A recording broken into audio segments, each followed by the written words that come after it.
Sudan was the biggest country in Africa. Okay. Right? Yeah, it was. So imagine if the biggest country in Africa takes a unified stance against any kind of colonialism. So Bashir is a Western plant, is a US plant. Bashir and the entire Sudanese Islamic movement is a creation of the West.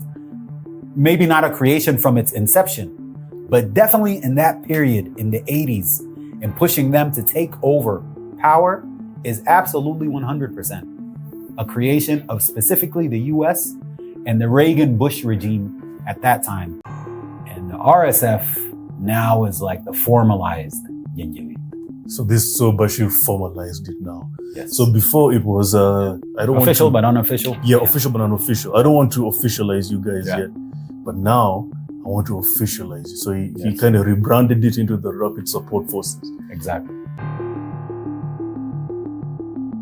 Peace and blessings, everybody. I am your brother Orina, all the way from the motherland, all the way from Kenya, Nairobi, nation's capital. Welcome to Sell Africa to Africans, the home of Pan-Africanism. Today, we have a special guest. All my guests are special, but this one, there's a sudden addition of specialness when it comes to this guest. Sudanese researcher, Sudanese journalist, Sudanese writer. He has been doing this for a very long time. If there's a guy who knows Sudan from top to bottom, is this man over here.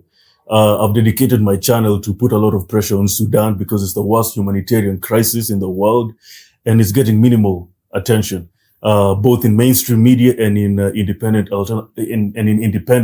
alternative media like us. Why? Well, we'll discuss why we are not paying attention to this, why we are paying attention to other people's problems apart from ours.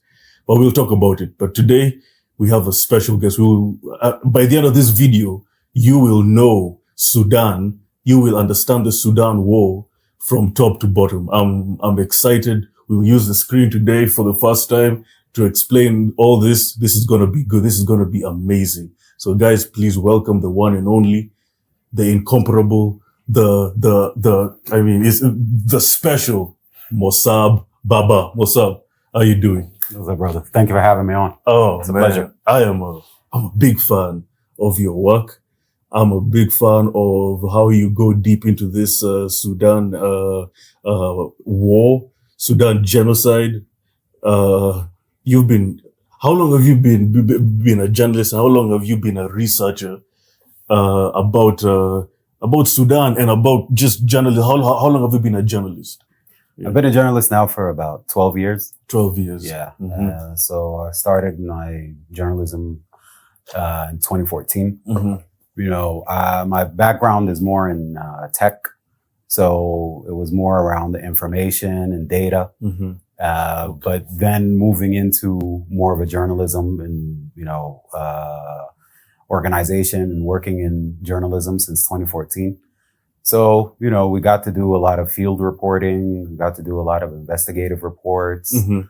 on Sudan, and primarily for a Sudanese audience. Mm-hmm. So, that's one of the issues sometimes is that within the journalism space in Sudan, we focus on our audience, but we don't reach out to other audiences because, it's normal. Any national journalism outfit would want to convey the messages and the information primarily to our target. Mm-hmm. So kind of been entrenched in that for about 12 years. Mm-hmm. Right now I'm, doing consulting, some working some freelance work here and Mm-hmm. there. So, just trying to keep the flow of information going. So how long have you been in Kenya, and how do you like Kenya so far before we go to Sudan and all this madness that's going on there? How long have you been in Kenya, and how do you like it so far? Well, it's on and off for Mm-hmm. about also 12 years. Yeah. And Kenya, a lot of us Sudanese, we're calling Kenya the second home. We've, especially since being displaced from the war. I left before the war, Mm-hmm. not too long before it. Mm-hmm. But many Sudanese, they've come to Kenya the first time Mm-hmm. after the war. Mm-hmm. And, it's pretty amazing. We didn't there's a disconnect between East Africa Mm-hmm. and between Sudan, especially Khartoum and these areas. Mm-hmm. So for us, like the first time I came here in 2013, it was, pretty eye-opening. Okay. And it kind of gives us more confidence in what we can achieve in Africa. Mm-hmm. Yes, there's a lot of problems, but on the political, there's corruption in a lot of our countries.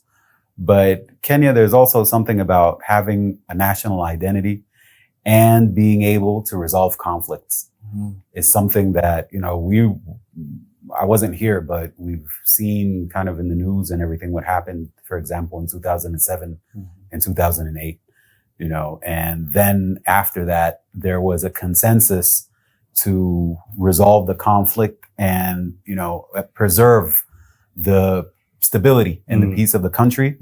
But of course, the issues that come out of governance, we've seen the Gen Z protests and we've seen all of that stuff in Kenya. So it's not like, people are just capitulating to the natural order, neoliberal order of the world. It's like, no, people have something to say.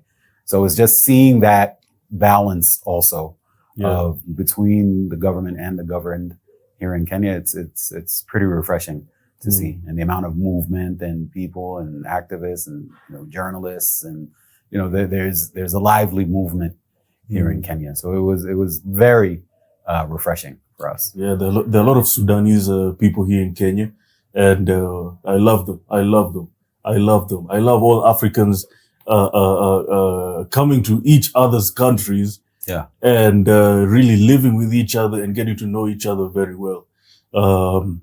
But you know what? Before we go to Sudan, and because I know we're going to go deep, I want to know one thing. What's your story? What's your personal experience with Sudan? For the people who don't know, were you born there, or did you grow up there? And when did you leave? And why did you leave? Just tell us your personal experience with Sudan. Sure. Yeah. Sure. So I was born in the U.S. Okay. I was born in the U.S., but I went to Sudan. We moved to Sudan when I was very young. My childhood, like 8 years old. So all of my adolescence years were in Sudan.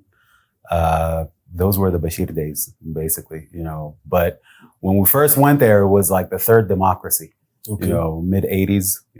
I'm a Gen Xer. Okay. So I'm like 2 generations before you. So we've seen a little bit more, but it's the same cycle. So went there in the mid 80s. I was a child, saw the Bashir regime coup and it coming in. But I was very young, of course, at the time.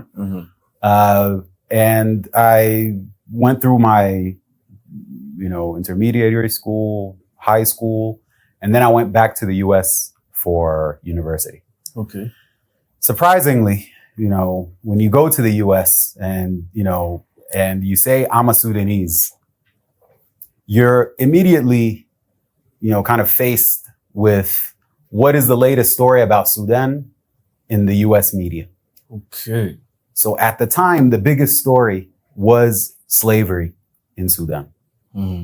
Northerners enslaving Southerners, and, talks about slave markets in Khartoum and everything. So as I'm from the north, I'm from Khartoum and Jazeera, which is pretty much, not the far north, but it's the central Sudan. Okay. So it was immediately like, no, there are none, as a 17, 18-year-old, for me, the first knee-jerk reaction is to say there is no such thing as slavery in Sudan. You people are lying. But then you start thinking with yourself, like that's the knee-jerk reaction when you're faced with that question. But then when you go home and you kind of sit with yourself and you're, thinking about it, like, okay, there's no smoke without any fire. And then there's also the idea that even from childhood, for me in Sudan, we would be in our neighborhood. It's called Burri in Khartoum. So we would be in our neighborhood, but all around us are displacement camps. Internally displaced people, mainly from South Sudan, fleeing the war from South Sudan and coming to Khartoum. So what they were saying in the US about the issue of slavery, I'm like, okay, it might be an exaggeration, but there's definitely a basis for what they're saying. Because I've seen with my own eyes, I was a middle-class kid in Khartoum. We lived fairly comfortably. But to see how people were suffering, like thousands of South Sudanese being displaced to Khartoum, having to live in these makeshift camps. They weren't even like official UN camps with registration and rations and stuff like that. No, it was makeshift camps. And this wasn't just in our neighborhood. It was all over Khartoum. As a child, you start just looking at that and how much it doesn't make sense that some people are living comfortably and some people are displaced. Class difference. Yeah. And at that time, of course, in Khartoum, the propaganda from the Bashir regime was very difficult. Like I remember as, we just graduated high school, that's when they were doing very heavy drafts to draft young people in Khartoum to go and fight in South Sudan. So we would run away from like the draft big trucks. They come around. If you get on a matatu and you're going somewhere, all of a sudden the matatu stops and some military guys come up. And they used to have a saying, they would say that, we need to know who's an employee, who's a worker, who's a student. But the most important thing is the unemployed. Those are the people that we're looking for. So if you don't have an ID to show that you're either employed or you're working or you're a student, they would take you to one of the military camps, shave your head, do some training maybe for 30 days or so, and take you to the war grinder. Damn. Kind of sounds familiar about, to what's happening right now in some ways. But they're using child soldiers as well? Not so much. Okay. Because there was heavy propaganda at that time, that the SPLM North is the arm of the US and Israel, and they want to come and destroy all mosques around Sudan and kill all Muslims, and that kind of rhetoric. It started creating a racialized religious cause. Okay. So they actually had people volunteering. Like it wasn't like they had to like force everyone to go. We came later. Like this is, these, forced drafts were happening later, like in the mid 90s. But in the early 90s and stuff, they had people volunteering to go. That also goes into, so I don't want to get into that right now, but just, from my personal experience, then going to the US and trying to answer these questions and about, well, what's up with this slavery thing? Like, why are they saying that there's slave markets and stuff like that? So then, I kind of went on a fact-finding mission, not a research or anything like that, but interacting with people, getting involved in organizations. And for me, it's like, I was in the US as an African, regardless of what someone in Sudan might say that, Northerners were Arabs and stuff like that. All those delusions went out the window very fast. When you go out of Sudan and you start meeting other Africans and meeting people from around the world and recognize that your natural place is among Africans. Joining the African Student Association, the All African Student Union, so these are the kind of schools of thought that I then, from there, started looking at Sudan different. But then it wasn't just Sudan. Started looking at Sudan a little bit different. I started looking at Ethiopia a little bit different. I started looking at East Africa different. I started looking at the Sahel region a little bit different. Okay. And started to understand that there's a bigger picture over here. Okay. And this isn't, of course, any kind of conclusion that I reached right away, but through the journey as well, knowing people and working with people from places like the Nuba Mountains and Darfur and these areas, the areas that have paid the heaviest price with, throughout Sudan's wars over the last decades. So then just kind of getting involved, the political thing for us, it was the 2005 peace agreement It was supposed to be the end of the wars. That's the in Naivasha Sudan. agreement. Yeah? That's the Naivasha agreement. Mm-hmm. It started with the Machakos agreement, and then it went to the Naivasha agreement. So you see, like, there's a connection with Kenya all the time, you know. Even some of senior Kenyan military, like General Simboya and these guys, they were actually some of the people who were facilitating the peace deal. Of course, in 2005, we're like, you know, the war stopped. Unfortunately, the war in Darfur started right before it. Yeah, it's 2003, right? Yeah, 2003. So for me being in the US, it was kind of like, okay, we have to do something as a diaspora. Okay. You know, so working on initiatives and with other activists and stuff to, first of all, say that a united Sudan is much better than a divided Sudan. Any way you look at it. So that's like one of the campaigns that I worked on in the 2000s. And, you know, when you work on a campaign like that, we were very young and optimistic, but then the reality settles in little by little, you know, especially after Garang died or was killed. We'll talk about that. Yeah. We'll talk about that. Wow. Continue your journey. No. Just from there was a progression, you know, from working on these campaigns, working on community building in the diaspora itself. I was part of the Sudanese American Community Development Organization, which was more local, working with Sudanese, connecting Sudanese youth together in the diaspora, providing a platform basically for them to express themselves, to learn more about Sudan. So it was kind of local. But then once the South Sudan actually seceded, I guess it was kind of like one of those things. 2011. Yeah. We were kind of in denial. We're like, no. There's no way that South Sudan is going to separate completely. And there's going to be some kind of deal or some, it was over 99% or 98%, I think, that voted for separation. Okay.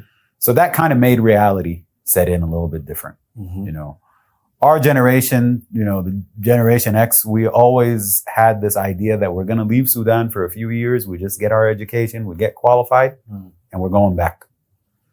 Going back never happened because the situation started getting worse, especially after the separation of South Sudan, because the question wasn't just an economic question.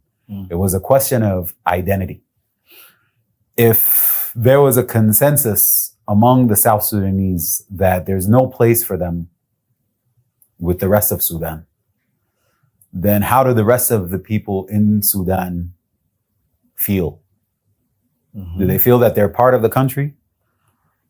Do they feel that the South Sudanese are different, so they require their own country? Or, all right, what about the rest of Sudan? What about the rest of area? And more dangerous than that, what does that mean as far as where Sudan sits geopolitically? Okay. Is it part of East Africa? Or North? Or North Africa?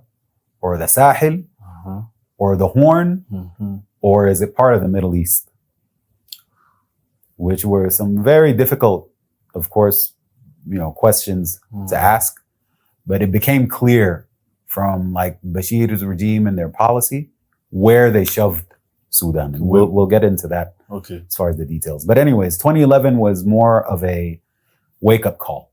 So everybody was like, so now because South Sudan is independent, what about West now? What about East? So everybody was like, oh, okay, I'm assuming, is it true when I say, or is it correct when I say that every Sudanese region was like, since Sudan now has their own independence, even West now we should get our own independence. East also. So is that true? Is that correct? It was not only that, but the idea that you won't get your rights unless you pick up a gun. Okay. The Darfuris, because they saw how long the South Sudan War was, you know, since 1983, but this was the second war. The first war was in 1955 until 1972. And then they saw from 83 all the way until the, ceasefire in 2002. So they looked at it like, okay, so the Bashir government is not doing a national deal. They're doing a bilateral deal with South Sudan as at the time and treating it as an autonomous region. But the messages were clear from the Bashir regime. Like the South Sudanese, that's fine, they can do their own thing. But the rest of you will be under our rule. Okay. And if the South Sudan want to separate, that's fine. But there's no more entertaining of any separation ideas or, you know, bringing in the rebels and the Darfur rebels. And they eventually had to negotiate with the Darfur rebels, of course. Wow. But it was a sign that, you know, there's an authoritarianism that's there to stay. So it wasn't even about regions, completely about regions. It was, you know, there was the issue of, first of all, it's an extremely right-wing government. It was a government that privatized and sold off so much of Sudan's land and using that for a theocratic dictatorship. Okay. You know, the idea of ruling by religion was always a contentious thing in Sudan. You know, but the roots of it go pretty deep, and we'll go into the history and see where that actually comes from. Like, how can an African country, you know, get to the point where it's cutting people's hands off, and you know what I mean, like, you know, the extreme version of Sharia law being implemented in Sudan. Now, it wasn't implemented widely. It was more of like to make examples and to set parameters for themselves and to actually solidify that rule. But we'll also talk about how that was exported to other countries in the region. You know, that extreme version of, you know, I know you interviewed David Hundeyan a lot.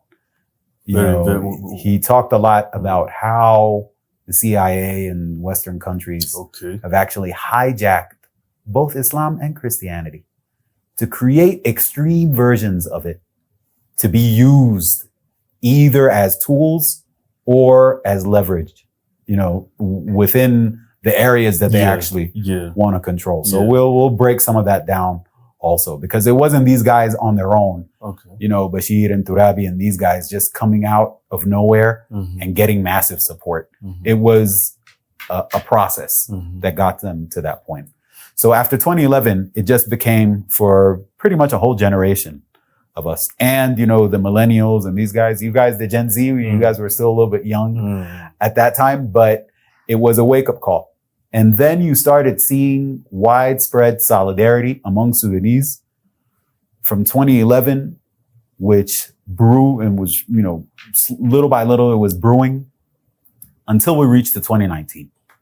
So that period between 2011 and 2019, it was huge mobilization, you know, and we're not just talking about nonviolent civil, you know, direct action. We're also talking like armed movements also created alliance. You know, in the 2011 Kauda alliance basically had most of the Darfur groups, the Nuba Mountains, Blue Nile, you know, it was a complete, and they started making a lot of advances, which is the reason why the RSF was created. Because the discontent, the civil discontent, the urban discontent and dissent and protesting and organizing and unions and stuff like that, Bashir's political arm was trying, like, suppressing that, but they didn't have an answer for 5 or 6 armed movements combining their forces and wanting to liberate Sudan and overthrow Bashir. And his cadres were already done at that time. So they had to bring in the RSF, formalize it, give it a budget, give it authority and everything. And that's why you see most of the destruction and the chaos that's going on right now.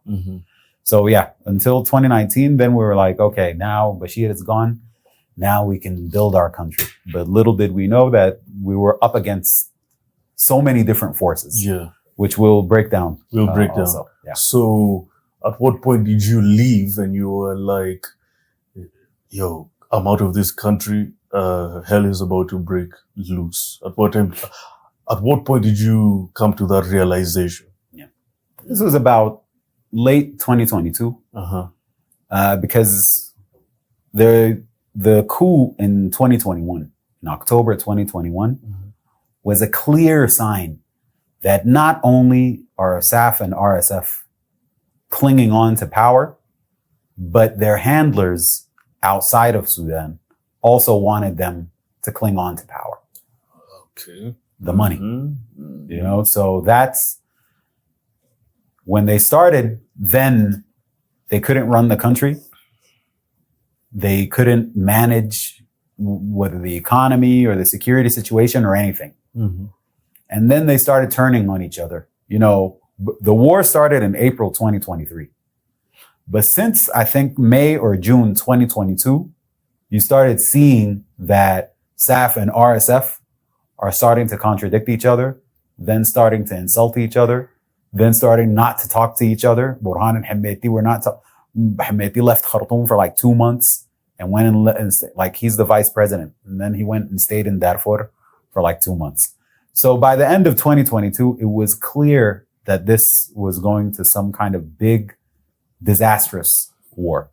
People weren't trying to hear that at that time. You know, there's a couple of reasons for that. You know, one of the reasons is because the people in Khartoum and in the north were fed this idea that your biggest threat are the Darfur movements, the liberation movements. Whereas, you know, a lot of activists were saying, no, the biggest threat is the RSF. Okay. Like that's the biggest threat that you have in this country. It's not Nimeiry or Gibril or Malik Agar or any of these guys. And just to show how crazy it is, these are the guys that are now with SAF fighting against the RSF. So you see how like the public perception can, but for us, like I'm a journalist, like I'm following these things closely within the country. So when it became clear that these guys are going towards a clash, for me, I'm like, you know, it's time to get out of here, because if you get caught in that war, and of course, a lot of people got caught in the war, you know, there's no middle ground. That's one of the goals of the war, to not have a middle ground. Are you with the RSF or are you with SAF? Which one? Geography dictates that sometimes, but political allegiance, stuff like that, there's not a single, like, you know, free journalist that's still in Sudan right now. Wow. They have to censor themselves. There's a lot of things they can't talk about, or they have to be mouthpieces for the military, you know? So for me, it was like, okay, that's not something like, you know, it's not a situation that, you know, we can live in. And that this was a time where we didn't know how bad the war was going to be. You know, even if it was just in Khartoum, even if it was just in military areas, it still would have been an environment where people, civilians, are coerced to take sides in the war and to be involved in the war itself. A lot of people have different views of this. They see the RSF just as an invading force that came from outside and, you know, supported by the UAE and everything.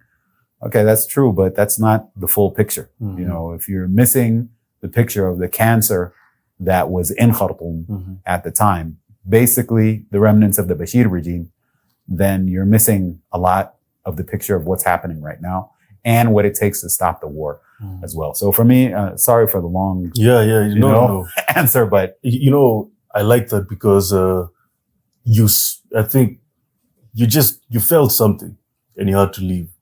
But as a journalist, because of your access to information, you saw the early signs and you said, nope, I'm not going to be up. Because you said, as a journalist, if there's no middle ground, because no journalists tend to be neutral. You can't be neutral there. Now, there are many things. I want us to go back because, you know, I have many Sudanese friends, and they always say, you know, Sudan has always been, you know, in a state of unrest for a very long time. It's hard for Sudan to always be in a consistent, peaceful period, right? Yeah. But let's look at the history. Why is that the case? I've always wanted to know that. Let's even go to the Turco-Egyptian era to the Anglo-Egyptian era to now. Because history is the most important thing. Yes. For you to understand what's going on now, you have to go back and look at the root of the problem. Why is Sudan always in a state of war, in a state of unrest? Historically, I really want to understand that. Right. Let's look at the history of Sudan. Let's look at the history of Sudan. Absolutely. Yeah. So you asked the question, why Sudan has been caught up in a lot of wars. There's a lot of unrest in Sudan. The geography of Sudan, especially if you take along with it South Sudan as a full country, you start looking at the different regions in Africa. Sudan is an extension historically. This whole region was historically called Bilad al-Sudan. Okay. The land of the blacks. It's an Arabic term. People from West Asia looking at Sudan, starting from Sudan all the way across the Sahel, as being the land of the blacks. So Sudan, as soon as you get out of Khartoum, you're in Darfur, and you go across to Chad and Niger and Mali and all of these countries, you see similar cultures, you see similar languages, they share the religion. These are the historic empires also that fought colonialism. Okay. Kanim, you had Songhai, you had all of these different kingdoms. Even in Sudan, you had the Mahdiya. So there's a shared culture and a shared, geography and customs and peoples across the Sahel. Okay. You also have the East African connection. You have the Southern Nilotic groups, that, their cousins are in Kenya and in Tanzania and Uganda, but they're connected to the North as well through the Nile and through a lot, if you see people from the Southern area of what's now Sudan, a lot of times you can't distinguish them from Southern Sudanese. If you're Sudanese, of course, you know the difference. Yeah. But, you know what I'm saying. The Horn of Africa. So the relationship between Sudan and Ethiopia, Eritrea, is a historic relationship. At the same time, Northern Africa. Sudan also shares a border with Libya and with Egypt. And you even have tribes that are on both sides of the, one of the most consequential things is being on the Red Sea. Okay. We're going to get later into how kind of the neo-colonial or the imperialist view of the Red Sea itself. You even call it the Red Sea Arena. 20% of all global trade goes through here, maybe even higher. If you think about it, we're not going to zoom out too much in this, but all of the trade coming from Asia, for example, going to Europe is going through the Red Sea. The Red Sea and the control of the Red Sea, if you go up a little bit, who do you have here in the basin of the Red Sea? And before you get to the Suez Canal over here, you have Israel, you have Saudi Arabia, you have Jordan, and you have Egypt. You can understand why now, this is not just if you're in Sudan or if you're in Eritrea or Somalia or Egypt, you don't have the luxury to say, I'm an independent country and I'm a sovereign country and I'm going to decide what I do with my ports. That's, you could and you should, but the stakes for then when it comes to the geopolitics is very high. And that's why there's always pressure on Sudan. There's always pressure on Somalia. There's always pressure on Eritrea. Egypt is pretty much under a chokehold because of the Red Sea. But then you get into also Sudan, the resources. Other than oil and gold, the agricultural areas in Sudan are massive. Also because of the Nile water. Now, you've seen a lot, probably in the past few years, the problems between Egypt and Ethiopia. Because of the Nile, yes. Because of specifically the Blue Nile. In East Africa, we're used to the White Nile. We're used to, from Lake Victoria, going up into South Sudan to the White Nile. I always joke with my Kenyan friends. I tell them if you go to Lake Victoria in Kisumu or something, You put a message in the water, we'll get it here in Khartoum. You know, but basically the Nile Basin itself and how important it is and how fertile it is. You know, there's a lot of reasons why.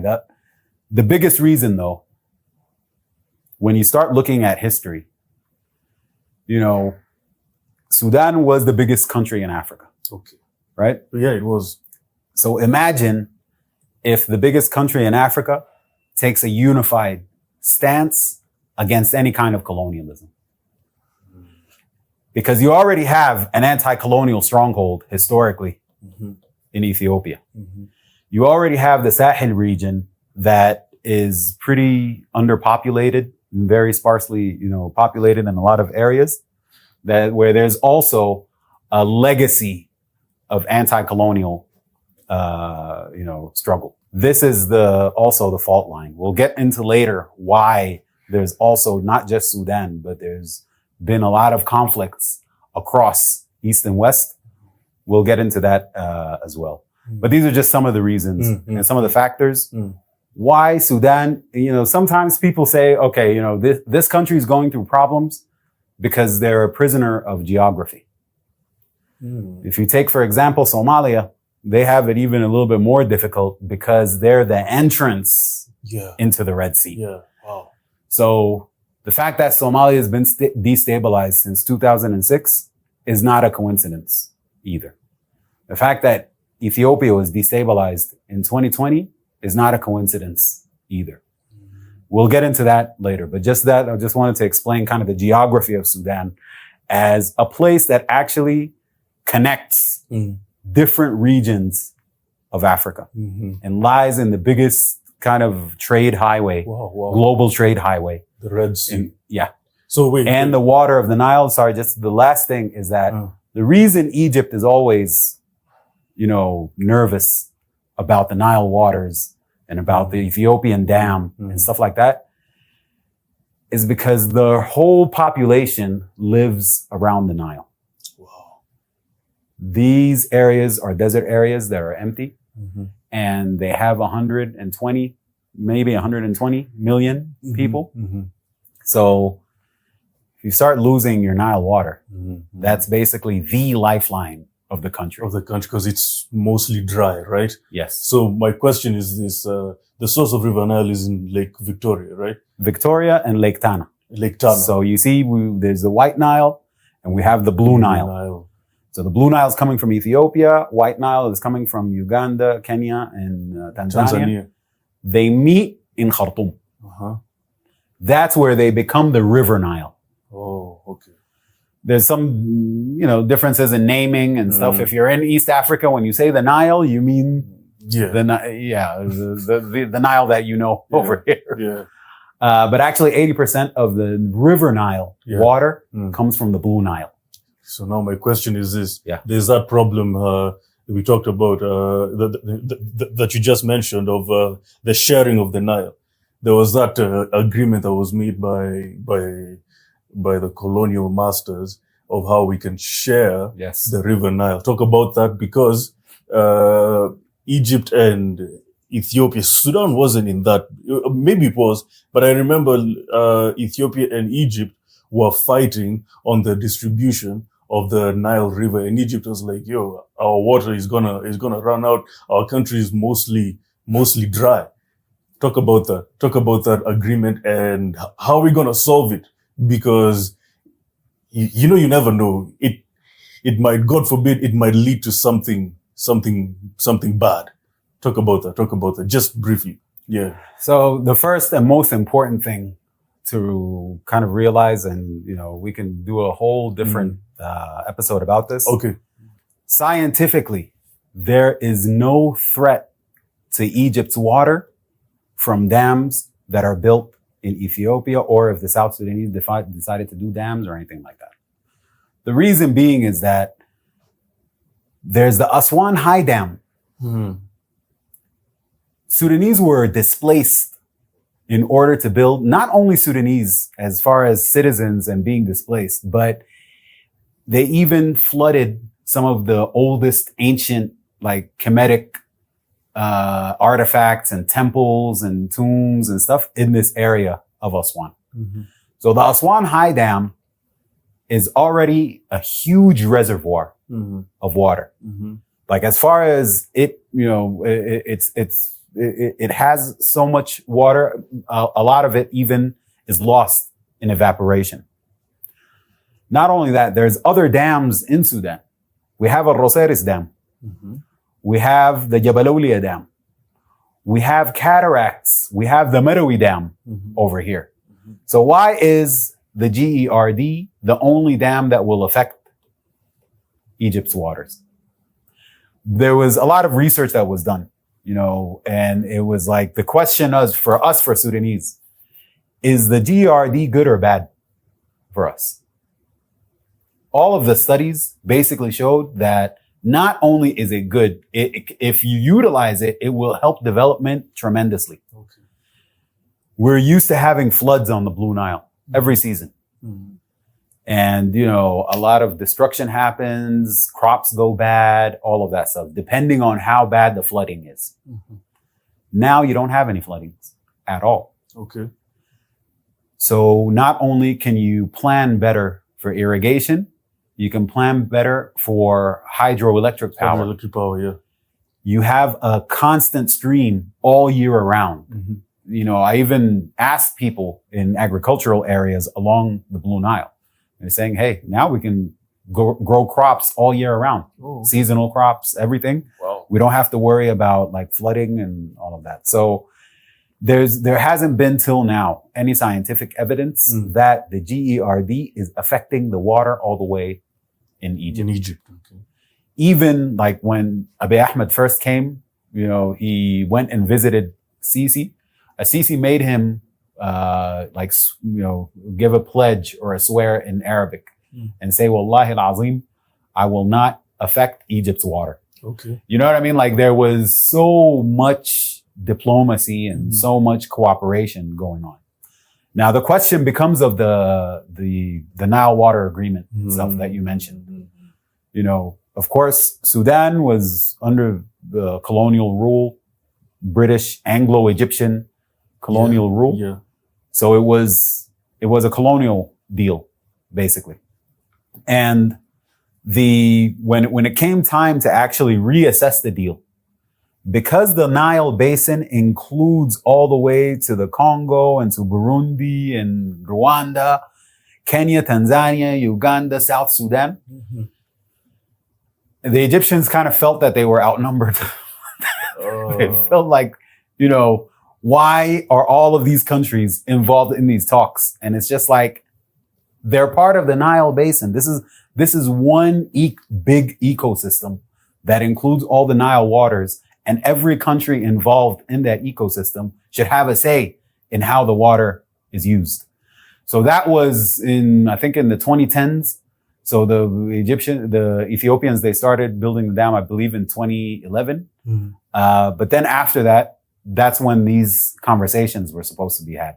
That's where these negotiations were supposed to happen, where all of these countries that are part of the Nile ecosystem would sit down and say, okay, what is the new deal as sovereign independent nations? How do we restructure that 1925 deal that was clearly a colonial deal?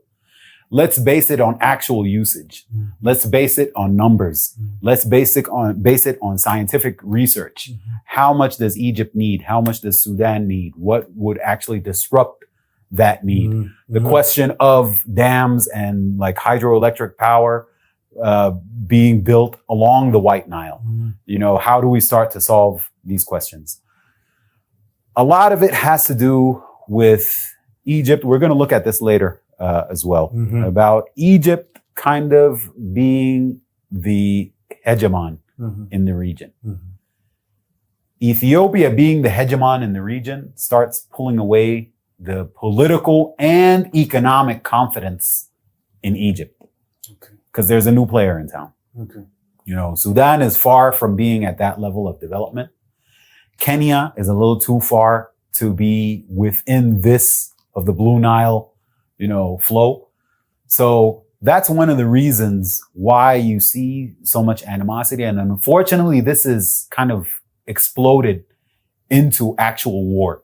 Okay. Like the reason, stopping a huge development within an African country. And because Egypt, of course, isn't alone.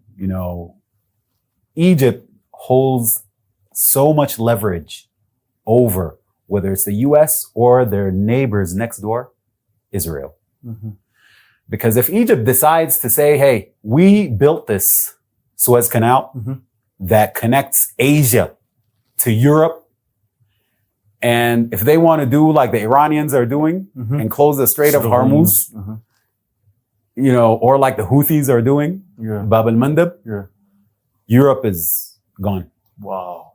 And they have 120 million people. The Europeans are dead afraid of migration, mass migration. So imagine you have a country of 120 million sitting just right across the Mediterranean from Europe. Any destabilization over here means all 120 million, well, not all of them, but, large numbers will start going going to Europe. So Egypt has a lot of power, yeah? Geopolitically. Think of Egypt as a tripwire. Wow. A time bomb that's sitting over there. And the Egyptian government knows this. Like Sisi knows this. It's probably part of their national security to say we have all these leverage points. So instead of us being prisoners to the US and Israel and everything, we'll listen to what they say and we'll work with them. But we always have these bargaining chips sitting. So I like Africa because we have so many leverage points. We just need to use them so that people can respect us more. Yeah. Anyway, but that's now it's a different game. Yeah. It's a new era. That was a good illustration. That was a good illustration. Now let's get to the history now. All right. Let's get to the history.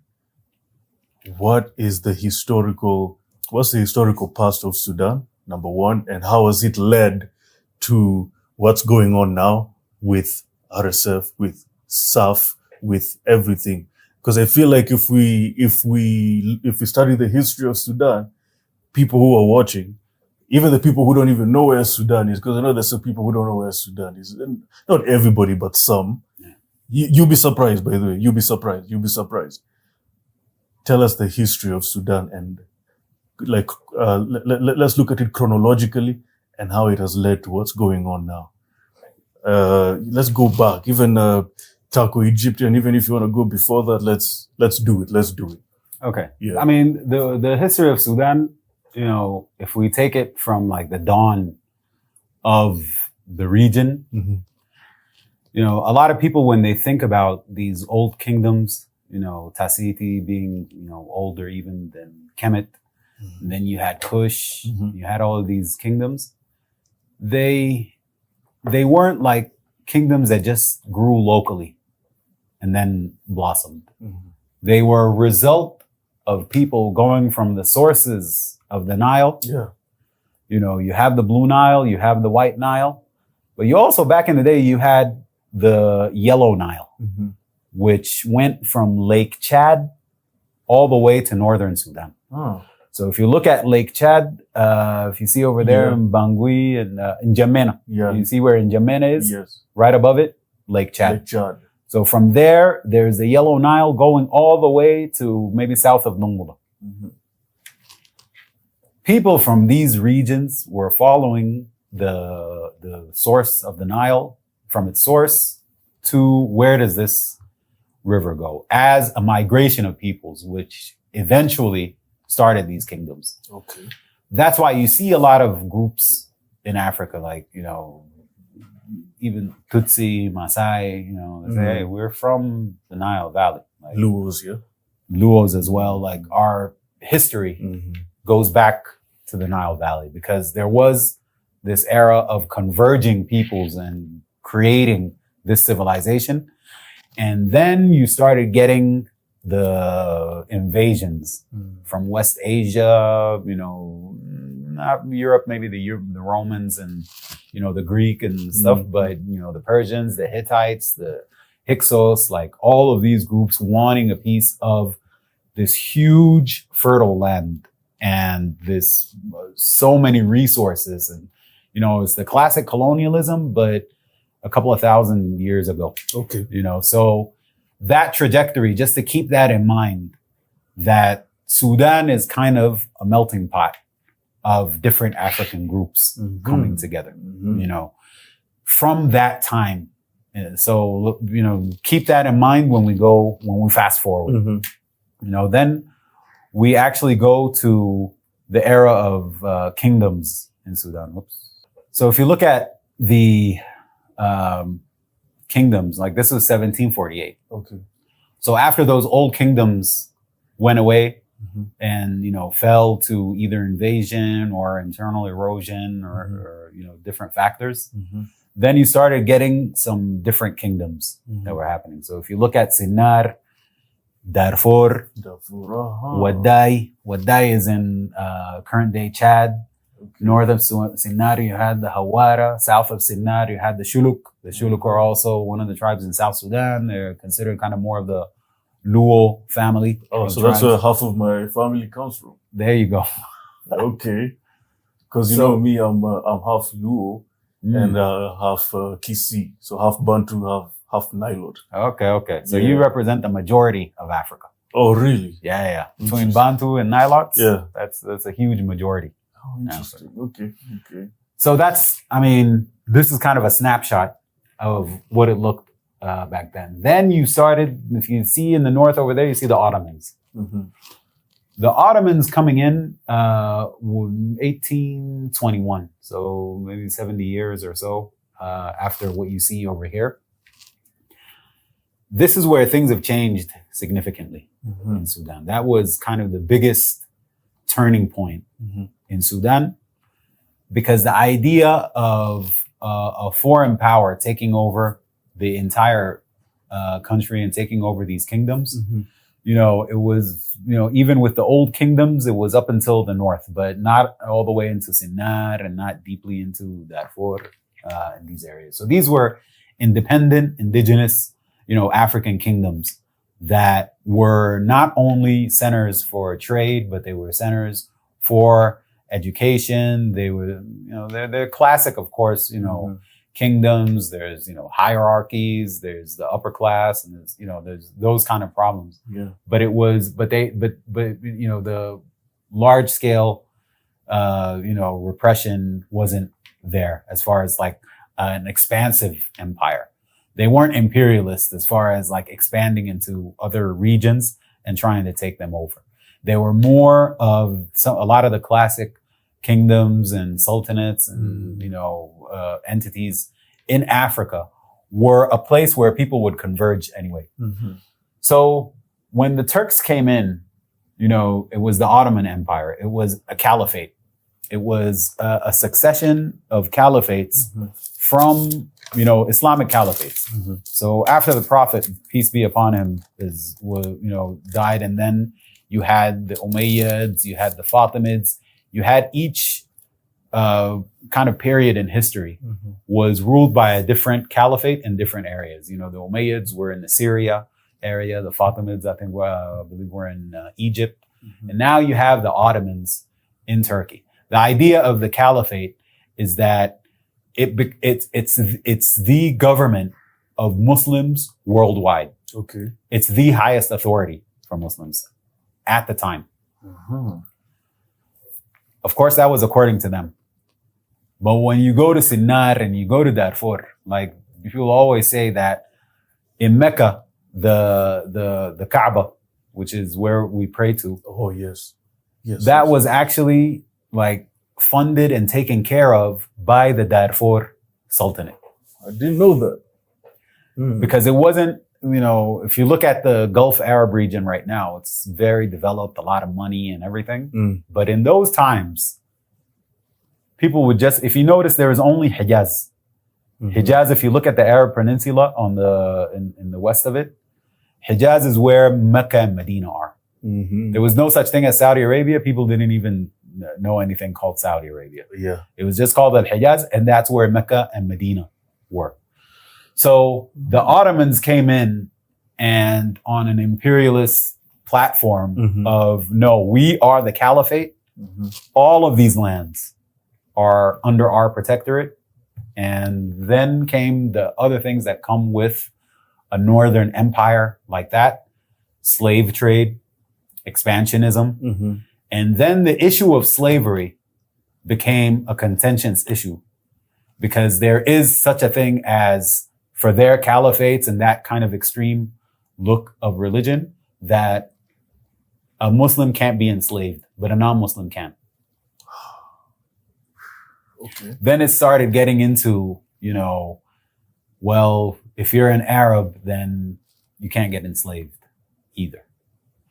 A lot of the claiming of a lot of Sudanese claim that they're Arabs is kind of inherited from that period. So this is the roots of the identity crisis between the Arabized Sudanese people and the non-Arabized Sudanese people. Because I want us to get into that later on, but go on. Exactly. Yeah. So that was kind of the kickoff okay. of how things have changed. Okay. So you had someone from Sinnar or Darfur being a king or being someone who's in charge, and now they're being treated as a second-class citizen, being vulnerable to slave raids and things like that. With the kingdoms itself, it probably, didn't happen that way because there were treaties and stuff like that. But a lot of the groups, like the indigenous groups in the region, were subject to that oppression. Okay. So this is where what we were talking about earlier, that the anti-colonial resistance within Africa. So this, of course, if an empire like the Ottomans coming in and enslaving people, of course, they're going to find collaborators. They found collaborator. They'll say oh, slaves? No, we're not slaves. We'll go and catch the slaves for you. There was that element of it as well. But it developed into it developed into resistance. And the resistance was first sparse, but then the Mahdiya came in. The Mahdis, Muhammad Ahmad al-Mahdi, emerged in, the late 19th century. Okay. So he was able to unite so many tribes from Sudan and so many regions and kick out the Turks. This was coincided with other anti-colonial movements of the 19th century. So you had the Waddai, you had Songhai, you had the Mali Empire, you had Askia Muhammad, you had Usman Dan Fodio in what's currently Nigeria, I believe then was Kanem. So you had a whole strip, east to west, of then anti-colonial, movements that became then kind of kingdoms in their own right. I'm not, too sure about the history of the other kingdoms across the Sahel. It would be an excellent, idea for an episode. But in Sudan specifically, that was kind of the first spark of Sudan as a nation. Okay. There were tragedies that happened after the death of al-Mahdi, and by his generals and by the people who took over after him. But that was kind of what shaped Sudan as, in the 20th century as a nation. Even the Mahdi was able to bring tribes from South Sudan, Dinka tribes, and to fight with him against the Turks. Then you went into the British colonization, which also they were able to expel them in the beginning. But then the British Empire at that time, of course, was huge. And they came back and they ruled again, especially after the Mahdi was killed. So then you started getting into 20th century, history, and you start looking at the colonial period of Africa and then the post-colonial period of Africa. There was a struggle before Sudan got its independence. Okay. The British started looking at the Mahdi state and, other bigger religious leaders in Sudan and started handing them power and started little by little transferring power to them. They were even knighted at some point, I believe, and like went to London and got all kinds of, medals and stuff from the royal family. But what was I going to say? Yeah, there was the nationalist movement was starting at that time. There was a rebellion in 1924.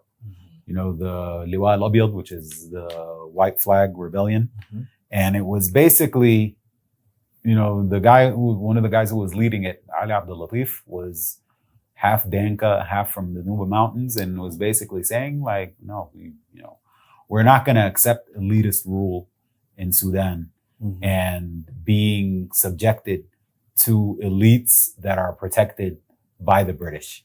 We need a national revolution for independence from the British that brings all Sudanese together. So that's kind of, if you want to kind of draw the trajectory of revolutionary Sudan that actually wants a complete united Sudan on a equality, freedom, justice, and equality basis, that was kind of the spark that led way later on to like the 2019 movement in Sudan. So there's always been this DNA of revolution, and of people, hey, as Sudanese, let's get together and let's create our country and let's not accept any kind of subjugation going forward. Okay. So that DNA has always been there. But then, of course, the elites, because not only were they religious leaders with huge followings, but they also had political parties.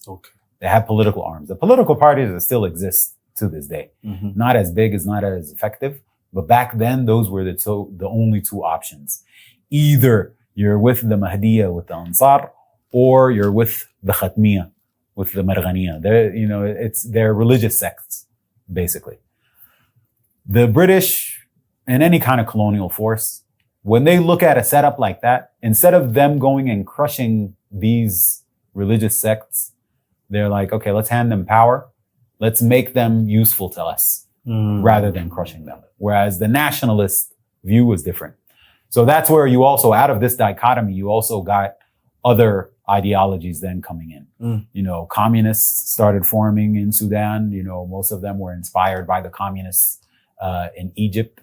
Then you had the Muslim Brotherhood, which, was also inspired, coming from Egypt.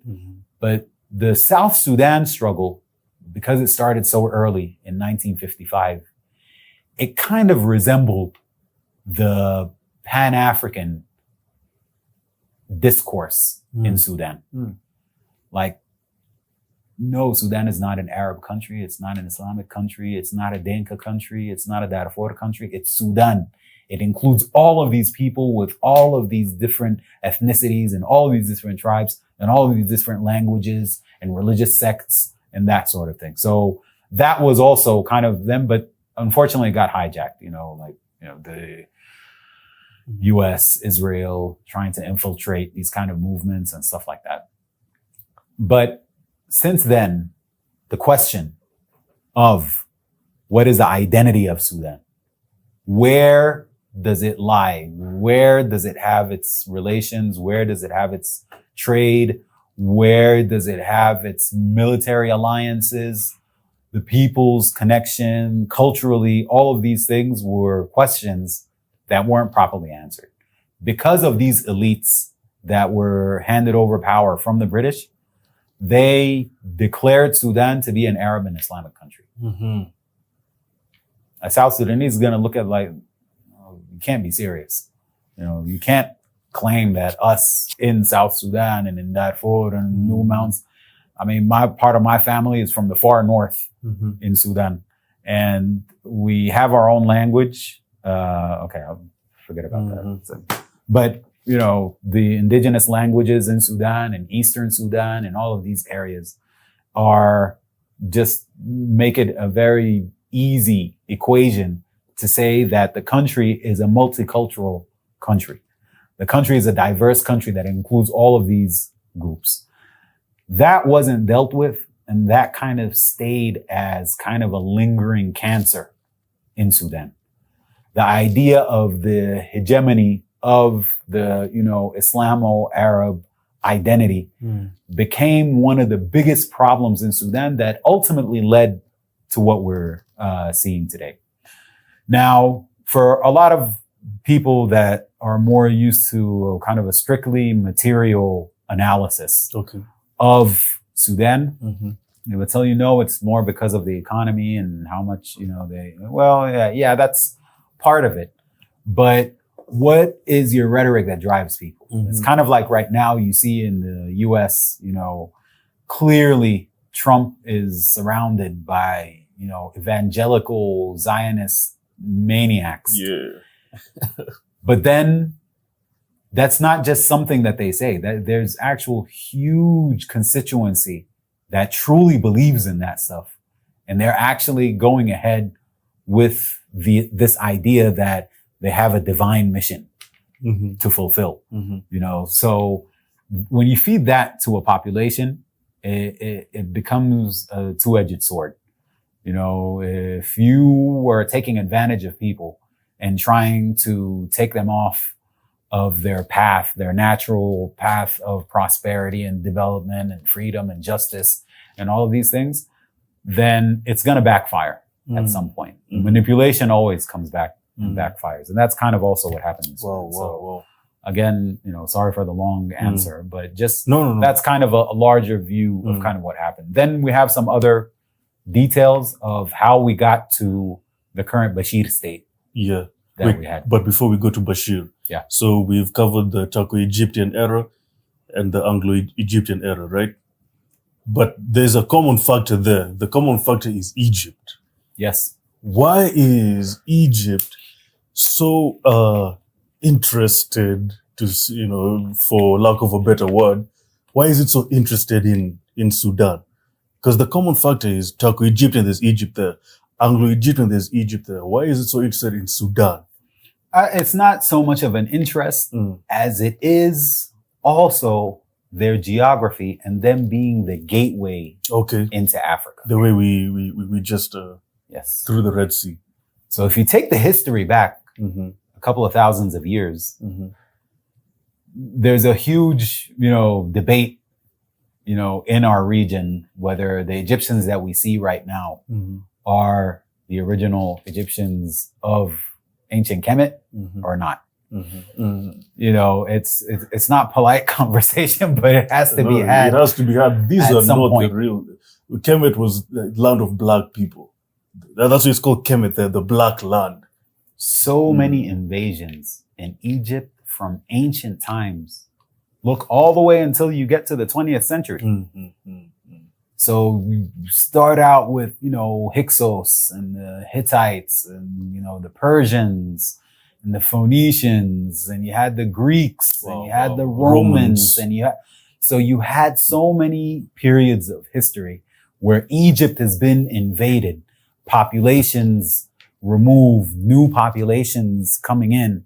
So it's almost like that's how they've been. There was an era where it was, more Arab and, the Fatimids and everything. But then once you get the Ottomans, you had a huge, pretty much change of demographic in Egypt. And then, the Mamluks were pretty much, Albanians that were enslaved and then they came and ruled in Egypt. So you had such a huge melting pot over time that by the time you get to the Turkish, it was, like I said, it was more of a caliphate. It wasn't, the Ottomans coming into Egypt and agreeing with indigenous Egyptians to go on this rampage. It was, no, this is what we're going to do. We have a huge army behind us and, this is the order. Whether you like it of the day, whether you like it or not. So that's kind of been the problem. Like, with Jamal Abdel Nasser coming into Egypt, it was such a huge thing because finally Egypt is becoming a sovereign nation that's standing up against colonialism. He had even Gaddafi and even Sudan at that time, Nimeiry was on board. So you had a bloc within Northern Africa that was actually working for African sovereignty. Jamal Abdel Nasser, his relationship with Kwame Nkrumah, and, that kind of dynamic, I think, is what absolutely then scared Europe and the West. Mm-hmm. And by that time, of course, you had Israel as being the outpost of empire, being in the region. So dismantling this whole, North African resistance had to be. On the other side, don't forget, you had Algeria, the land of a million martyrs. That's what they call it. It's because they went through a vicious anti-colonial war against the French.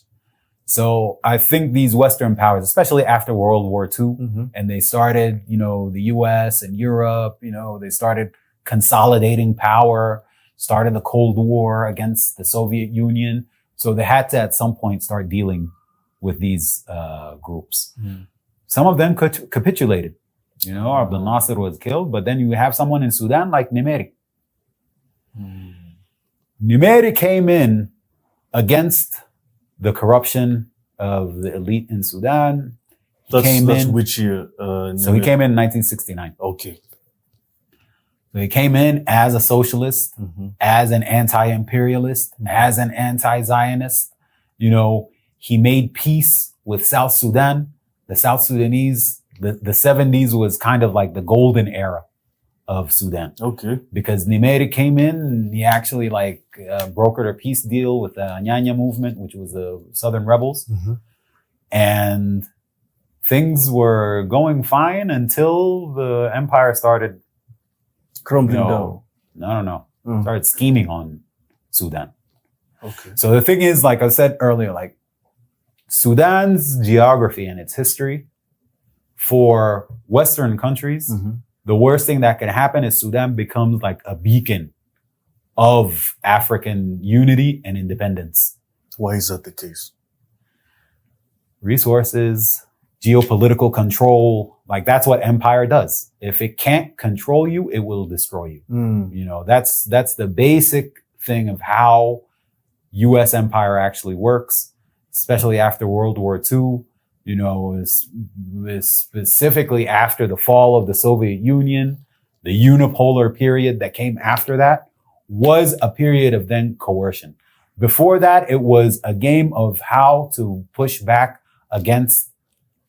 It wasn't necessarily the Soviet Union and communism. That was kind of a label that they put on what they were doing. But in reality, it was against sovereignty.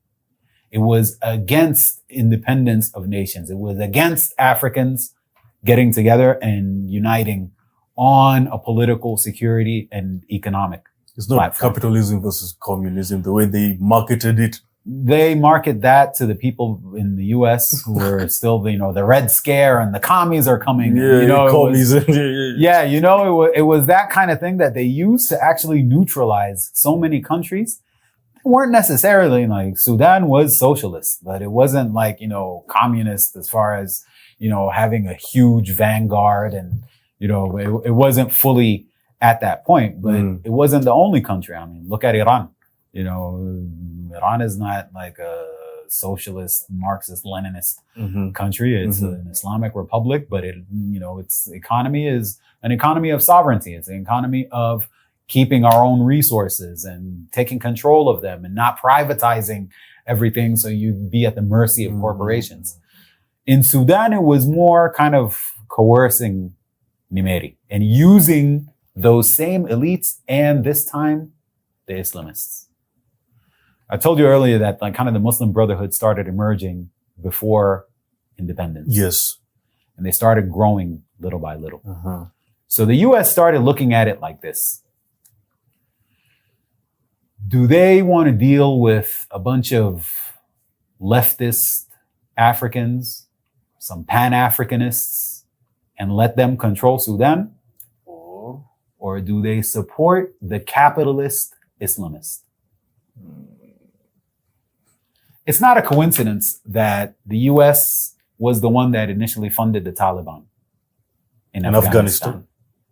If you think about Islam in Africa, it's very old. In Sudan, we didn't get Islam from Saudi Arabia or Egypt Mm-hmm. or anything. Mm-hmm. Our religious background comes more from West Africa, from Timbuktu and from Songhai and from Senegal, from Dakar, from these areas, because they're Sufi sects. They're Africanized versions of Islam that would work with the local populations. Mm-hmm. You know, in Christianity, you have the same thing, you know, to different degree, but taking the religion, kind of making it your own and, you know, moving from there. But this idea that there's a caliphate and that there's a strict adherence to some Saudi version of Islam was just out of the question. So that's where you also get to the point where Nimeiry now just flipping, you know, people who study Nimeiry in his period find him kind of the most fascinating person.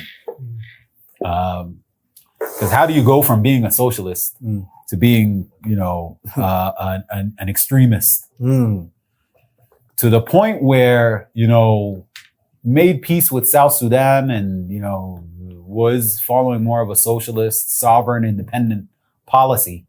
Then by 1983, imposes Sharia law, starts privatizing, gets with the World Bank, starts getting loans, you know, from the IMF.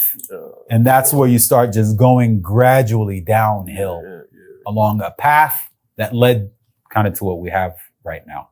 But that period, it's no coincidence that that period is the dawn of the neoliberal period globally. Okay. So now it was time to impose crony capitalist, you know, exploitation globally. Because by that time, think about it, the late 70s and the early 80s, the Soviet Union was already weakened. It was already on the downward spiral. You know, you had the African liberation movements. Some of them were able to hold on, but a lot of them did not succeed. Fell by the wayside. There was so many coups and everything that happened during those periods. This is where you get people like Turabi. Turabi is the main ideologue of political Islam, not only in Sudan, but in the region. Okay. You know, you talk to a lot of Somalis, they're like, yo, oh my God, Turabi was such a good person. Was such a, you know, scholar and such a leader. Yeah. Now, I've had brothers like all the way as far as the Gambia, you know, tell me that, you know, oh, Turabi was such a good person. Again, it's addressing people's emotions about religion and using that, mutating that into a political discourse. You know, people in the West, they don't pay attention. They don't really look deeply into these things because it's not part of their life. Even Muslims who live in the diaspora don't pay attention to this problem. But when you take it at its core and how it actually developed in Sudan, from there you started getting kind of unchecked power. You know, if you're claiming that you as a government, your authority is religious, then basically you have a green light to do so many things without people asking about it. But then that's where also the economy came in. You know, I had a friend who did a documentary about how bread is something very new in Sudan. But people have been depending on bread since the 80s, maybe. Wow. So you moved from your indigenous foods and grains and millet and sorghum and all of these things. And now you're depending on wheat that's coming from Russia or Ukraine or somewhere like that. Still this day. Till this day. So it wasn't only that shift, that neoliberal shift, wasn't only, you know, an ideological thing. I'd say the ideological was like way far down the line. It was mainly against having a client state. Okay. It was to have a client state in Khartoum that would actually serve the US. Wow. Turabi and Nimeiry were welcomed by George Bush Sr. and Ronald Reagan in the White House. And Reagan even said that so in the 80s now, these are our partners in the war against communism. You don't say. Let me tell you how deep this thing goes about like empire and how it convinced people that, you know, the number one enemy is socialism and communism. Till this day, You have people in the US, commentators and analysts and everything, you know, talking about like how much the Ukraine war is meaningless. They'll speak against the Ukraine war. They can even speak against the war on Iran. But as soon as it comes to South America, Venezuela, and they just turn off. They're like, oh, they're communist. Even Africa, right? In Africa, because, you know, we don't really have, unfortunately, you know, strong socialist governments in Africa that are actually addressing the needs of the people. You know, you have some smaller countries like Eritrea and everything that are kind of holding on to that sovereignty. But unfortunately, we don't have that. In Africa, the game is a little bit different. But I'm just saying, like, the idea of, you know, people can be anti-war, but as soon as it comes to Cuba or Venezuela or, you know, socialist countries and governments in South America, they just turn off for some reason. Yeah. But it goes back to that whole, these people have been like 70 years telling them that, you know, any leftist government is your main, target and enemy.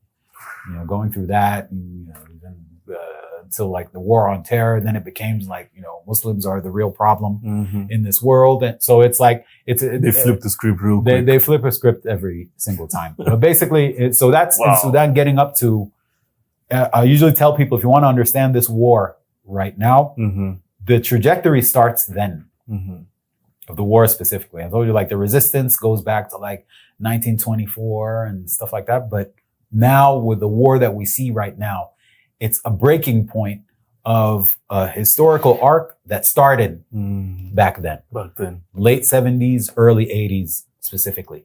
You know, when the protests in 2018, in late 2018, when they started in Sudan, Bashir did this interview, and he was basically saying that during the early 80s, he had friends in the American embassy in Khartoum because the US were helping Sudan in counter-terrorism operations.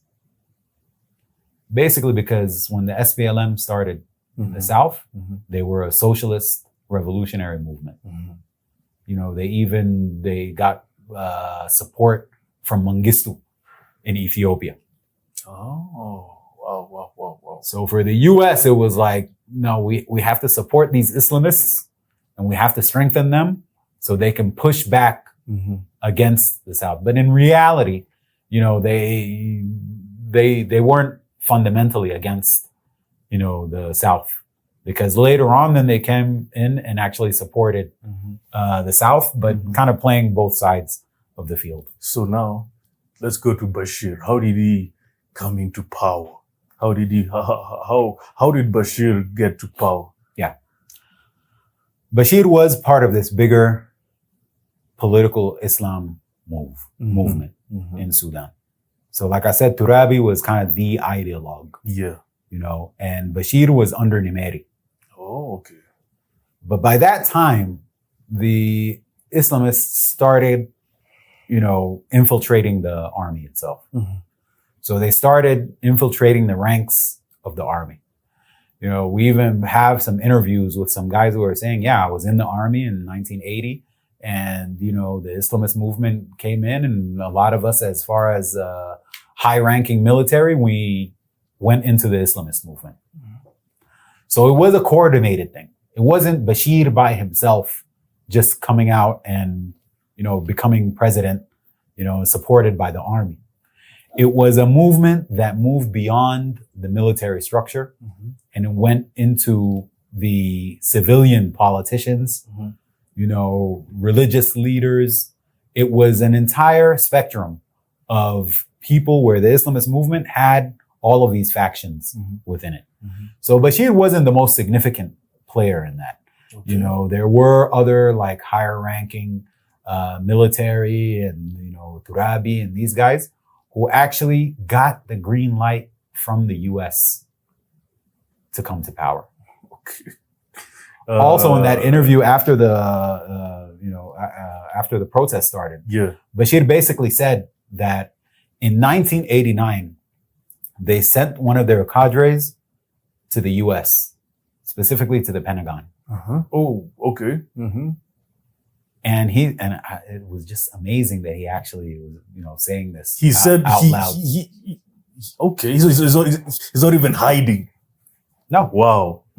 Because there is something about them, about the Islamists. They see the U.S. as kind of their partners. There's this old thing within kind of empire to kind of manipulate people around religion. Zbigniew Brzezinski was Carter's, national security person, I think foreign minister, I think, Secretary of State. There's footage of him actually going to the Taliban in the 80s in Afghanistan and telling them that you will defeat these Russian infidels, these non-believers, because you, Taliban, like God is on your side. You're going to go and defeat them and you're going to reclaim your mosques. So it's almost like, a lot of times we focus on our local deceivers, but we forget that they're part of a bigger deceptive wave of using people's emotions about religion to move things. You probably see it here. Like, how many Kenyans do you see like supporting Israel? Oh, for religious purposes, nothing else. Christians. Oh Lord, it's mind-boggling. It is. So imagine that in the inverse, like in Sudan. Wow. So Bashir actually, like he said that we sent someone to the Pentagon and the Pentagon came back and told them that if you don't take power, all of these African countries around you want to invade Sudan. So it's not only just a religious manipulation, it's a racial manipulation as well. As in, all of these Black Africans around you are going to come and take over your nice little Arab country. How much of that was actually true? Arab. Exactly. How much of that is actually true and how much is not? But the fact that he actually said that, and said that not only that, but the Baathists. So it's almost like they told them, you're surrounded. You have to take power. You have on this side African countries, and on this side you have Sudanese Baathists.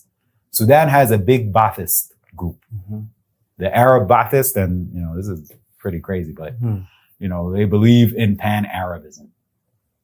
And they had a huge presence within the army. Okay. So think about this. You have a military where they already got rid of the communist faction of the military in the early 70s.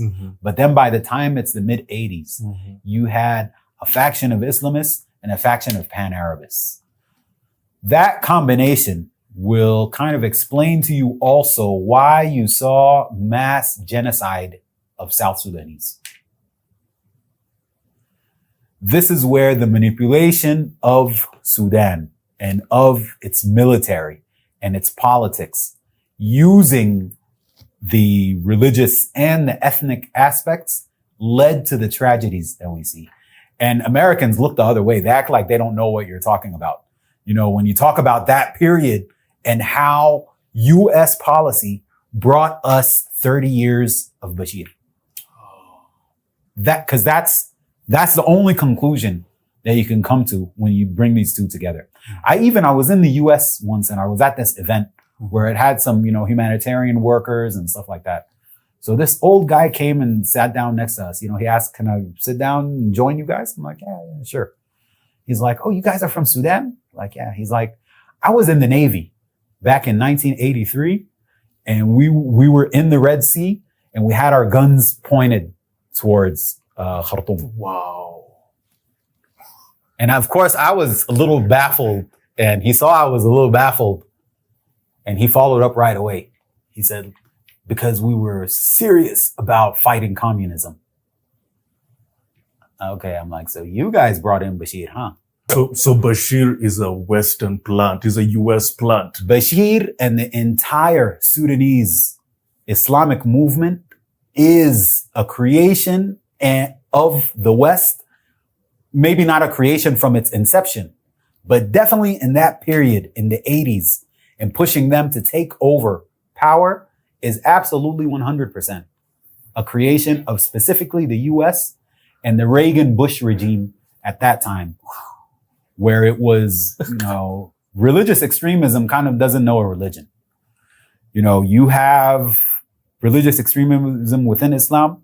Of course, we see right now the religious extremism within Judaism, with the Zionism and all that. But people forget that within Christianity, the evangelical view and kind of the view of the end times, it's one of probably the strongest form of religious extremism. Yeah. Because it's backed up by the biggest military to ever exist on the planet. People, when people think about religious extremism, they just go straight to Muslims, to Islam. But bro, I'm telling you, when we start looking at Christian extremism, when we start looking at I mean, bro, it'll be a whole other story. It'll be a whole other story. But you mentioned Reagan and Bush. That's George Bush, father, yeah? Yeah. He was a CIA director, right? He was the director of the CIA, and a lot of people are accusing him of like the JFK assassination, for example. It makes sense now that they wanted him president because of his CIA connection and CIA long history of regime change and everything. There you Makes go. sense. Makes sense. Okay, let's. You know, I'm. By the way, guys, this is I'm learning a lot so far. I'm learning a lot. We are at 1989 now, but I'm learning so much from you, Mosaab. This is amazing. So let's continue. Now we're at 1989. Yeah, go All on, good, go brother. on. Go on. The ideas of Turabi were that Sudan is the gateway of Islamism and Arabism into the rest of Africa. Okay. So by the time it was, until 89, they were like, making the US feel like, yeah, we're with you and, we're against the communists and all that stuff. But then when they flipped the script, they went completely in a different direction. Turabi was not only targeting to Islamize and Arabize Africa, but he wanted to Islamize the Arab world as well. Interesting. Okay. So basically, he started connecting and bringing to Khartoum any Islamist groups that were against like secular Ba'athist governments in the Middle East, whether it was Syria or Iraq, with Hafiz al-Assad and Saddam Hussein, or the Islamist militant groups that are against the monarchies of the Gulf. So this guy was like shooting in all directions. Damn. Of course, it's insane to think you can shoot in all those directions and not have repercussions of that. I mean, they asked him, like when Saddam Hussein, when he, I don't know if this is 100% true, but it's like an anecdote just to kind of show the mentality. When Saddam Hussein went into Kuwait in 1990, they asked him and he's like, well, if Saddam goes all the way, it's better. Like if he continues from Kuwait and goes to Bahrain and takes out UAE and Saudi Arabia and all of these places, he'll remove these monarchies so we can set up an Islamist state. And he's like, if the opposite happens, where these guys take out Saddam Hussein and we have one less Ba'athist government in the region, so we can set up an Islamist state. When you start looking at that idea of grandeur, so wait a minute, you mean to tell me you from Sudan, you're going to press these buttons, not only control the African region that you're in, but you want to control the Middle East as well? So it was kind of like, okay, bro, like, too big for your, that's way beyond any capabilities within Sudan. Unfortunately, since the 80s, with US support and with Gulf support and stuff, they started setting up institutions to actually spread this idea among African countries as well.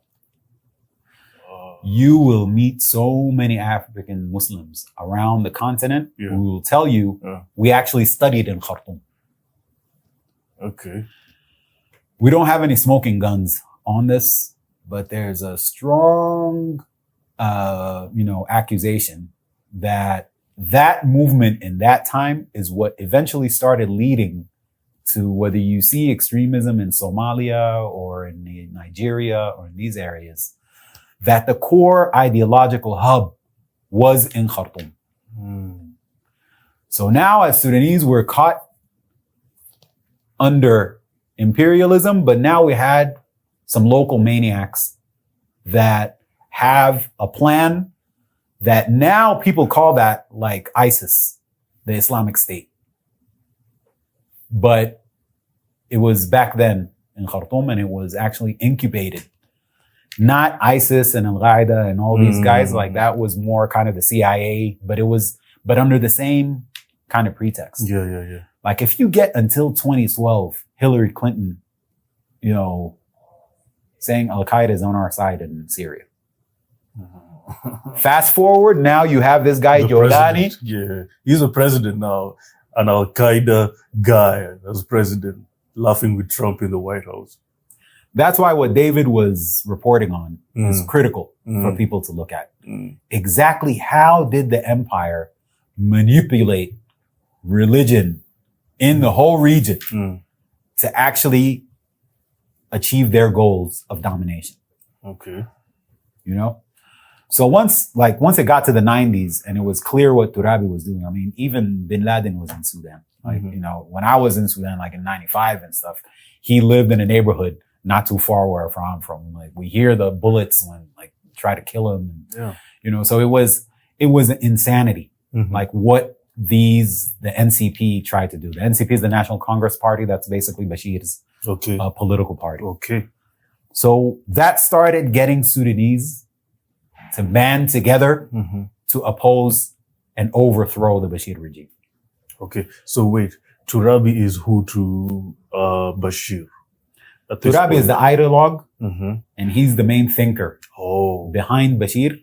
Okay. And he was the one who was handling all the politics in the 90s.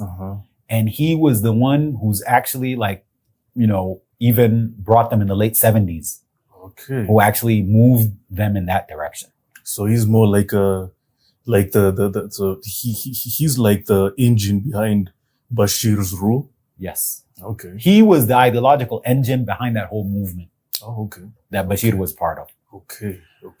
Then when there was kind of a breaking point, I believe it was in 1995, when some of Turabi's guys, he said he didn't know anything about this, but it was clear that the guys who were under him actually did this. There was an assassination attempt in 1995 of the then President Hosni Mubarak of Egypt. Because that's the thing also, like the Islamists in Sudan were very adamant about Egypt. Not because of any historical reasons or anything like that, but they just saw Egypt as a secular country where they wanted it to be a theocratic country. After that assassination attempt, a country like Egypt was like, all right, enough is enough. They started supporting the opposition in Sudan. Even Asias Afwerki in Eritrea was looking at it like, these guys are insane. They want to set up an Islamic State and they want to it's expansionism, and now they want to kill a president, So yeah, he started supporting the opposition as well. So in the late 90s specifically, the opposition was huge in Sudan. You had the SPLM in the south with John Garang. You had a lot of political parties. You had the Communist Party. Even the elite parties that were in the colonial era. Those political parties now became part of the opposition as well. So you had a huge opposition to Bashir just out of the sheer insanity that he was doing, whether it was in South Sudan or whether it was an extremist view of Islam and imposing that on the people. And it got to a point where it kind of broke the government itself. So Bashir and Turabi had a fallout. Turabi became opposition as well. Wow. So you see, Bashir is became a master of staying in power by coercing policies in the government and coercing those around him. It then got to a point where he had to capitulate. What was the point that he had to capitulate? In the late 90s, in the US, the neocons, basically Rumsfeld and Dick Cheney and Wolfowitz and all of these guys who would eventually kick off the war on terror. Yes. Terror, we know. Yeah. So they put out a document of realigning US defenses. And they had it like a think tank called the Project for the New American Century. Okay. Ooh. Where they started putting these countries on the chopping block. And they started identifying countries specifically. Iraq, Iran, Syria, Libya. Some versions of it, like General Wesley Clark, who talked about 7 countries in 5 years. You know, when he talked about those 7 countries in 5 years, Wesley Clark is a U.S. general who in 2007, he actually had an interview where he said that after 9/11, he got a document, was shown a document by one of his superiors, where basically they said, you know, he was asking them, so, okay, are we going to bomb Afghanistan, like after 9/11? And his general basically said, no, it's worse than that. We're going into Iraq. And he's like, why? Iraq didn't have anything to do with 9/11. Like, no, you know, it's actually worse than that. Yeah. We're going to get rid of 7 countries in 5 years. Wow. Overthrow these governments, destabilize, whatever it takes. Libya, Iraq, Syria, Iran, I believe Somalia and Sudan was on the list as well. Sudan being on the list, you know, Bashir, of course, saw, you know, what happened to Iraq. He saw what happened in Afghanistan and all these things. He basically said, okay, what do you Americans want? You want South Sudan? That's fine. We'll do a peace deal with them. And if they want to separate, you can take control of South Sudan. And that was the idea. South Sudan was supposed to be a client state for the U.S. And South Sudanese refused to be that client state. And, you know, it was a perpetual war then from that period. But that was basically like the compromise that Bashir did. You know, if you look at Iraq, if you look at Syria, especially like in the second wave, like with the Arab Spring and all that, all of these countries have been destabilized or destroyed. So his compromise was to give the U.S. South Sudan. This, when the Mashak, that's why when Mashakus started in 2002, those peace deals, the Darfurians looked at it because Darfur is a whole different issue, of course, but it's definitely connected to what we're talking about. But basically that was when the capitulation happened, where Bashir saw that the path that he was on with Turabi and everything, there's no way they can continue that, especially after 9/11. The 9/11, it was just like, you know, the U.S. was just like aiming at countries, you know, and they had to capitulate. So that kind of led then to the arc that became the separation of South Sudan and its independence from the Bashir regime. And then we go to what we were talking about earlier about, you know, 2011. And then after that, there kind of being a renewed sense of needing to resist this Bashir regime and needing to remove it because of everything that happened. Because you have to think about the numbers also. The South Sudan War from 1983 all the way until, let's say, the ceasefire in 2002, 2 million people dead. Wow. And then you had the Darfur War in 2003. That's also 300,000, 400,000 dead. Wow. So also the bigger question, by the time it was 2011, like how long will we have a genocidal government? That instead of doing a peace deal with the Darfur groups, just like they did with the South Sudan groups, bring in the Janjaweed. Bring in the Janjaweed, which then, like, that is the main ingredient to the destruction that we have right now. So before we proceed after 2011, explain the Darfur War in 2003. Okay. Yeah.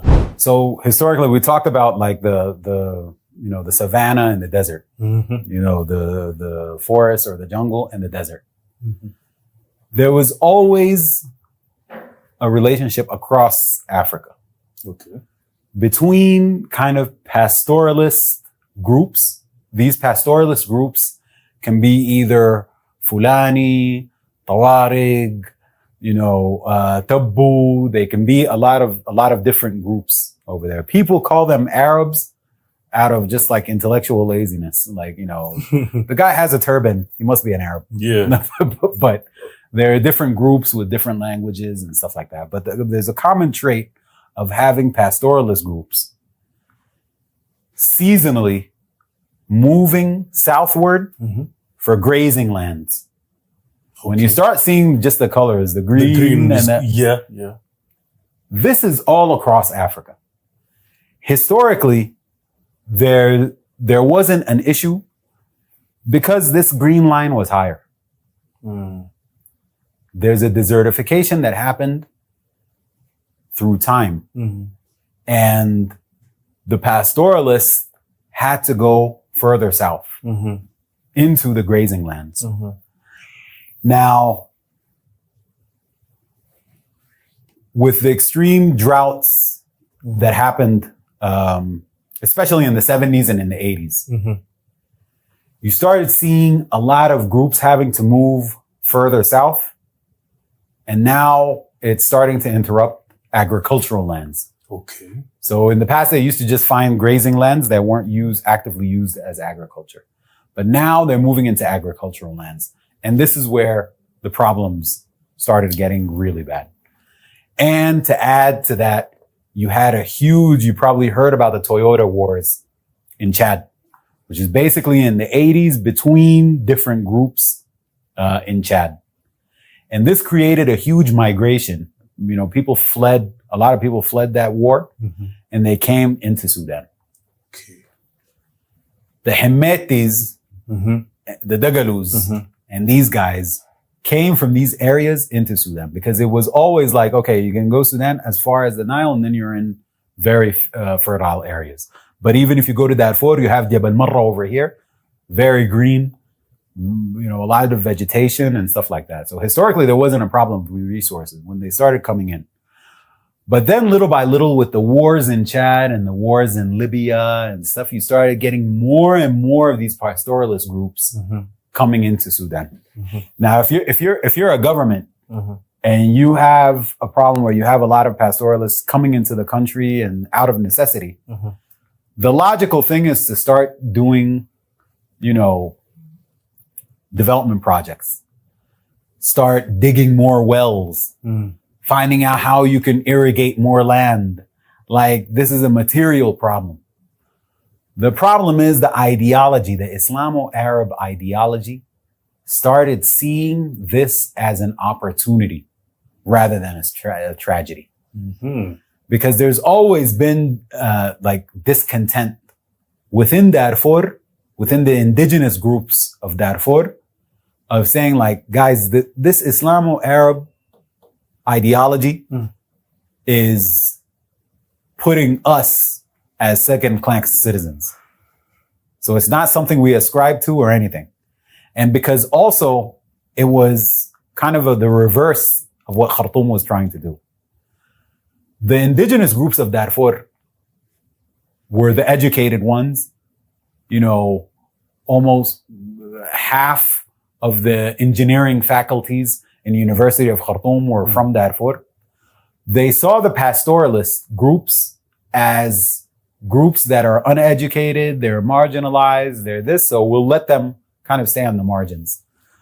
But then when the discontent started happening, there was a revolution in 1985 that removed Nimeiry. We forgot to talk about that earlier. So 85 is called? 85, April 1985, there was a revolution that removed Nimeiry. Okay. From power. And who took over after Nimeiry? There was elections. Oh, It was okay. elections, and Sadiq al-Mahdi, he's the grandson of the Mahdi who defeated the British. Uh-huh. So he was elected president. Okay. And during that time, like I said, you had a lot of migration of these pastoralist groups. So once the discontent started in Darfur, Okay. it was first civil discontent. There were like non-violent movements, Sunni and the Red Sun and like a lot of these movements that actually expressed the idea that, guys, the potential of Darfur is huge. Mm-hmm. Like Niala is the second biggest city in Sudan. The amount of livestock and agriculture and mining capabilities, gold, copper, all of these things, gum Arabic. Darfur should be the wealthiest state in Sudan. Uh-huh. Instead, impoverished. Instead, it was neglected, underdeveloped. And then you started seeing attempts at demographic change.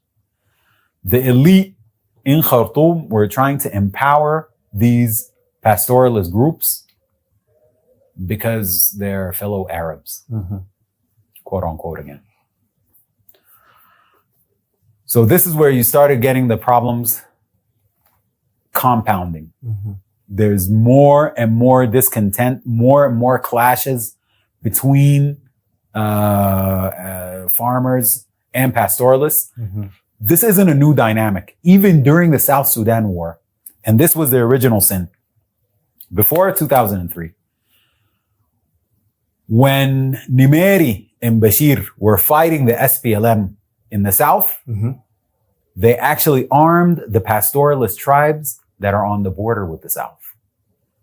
They armed them so that they can go and fight South Sudanese and take over grazing lands at the same time.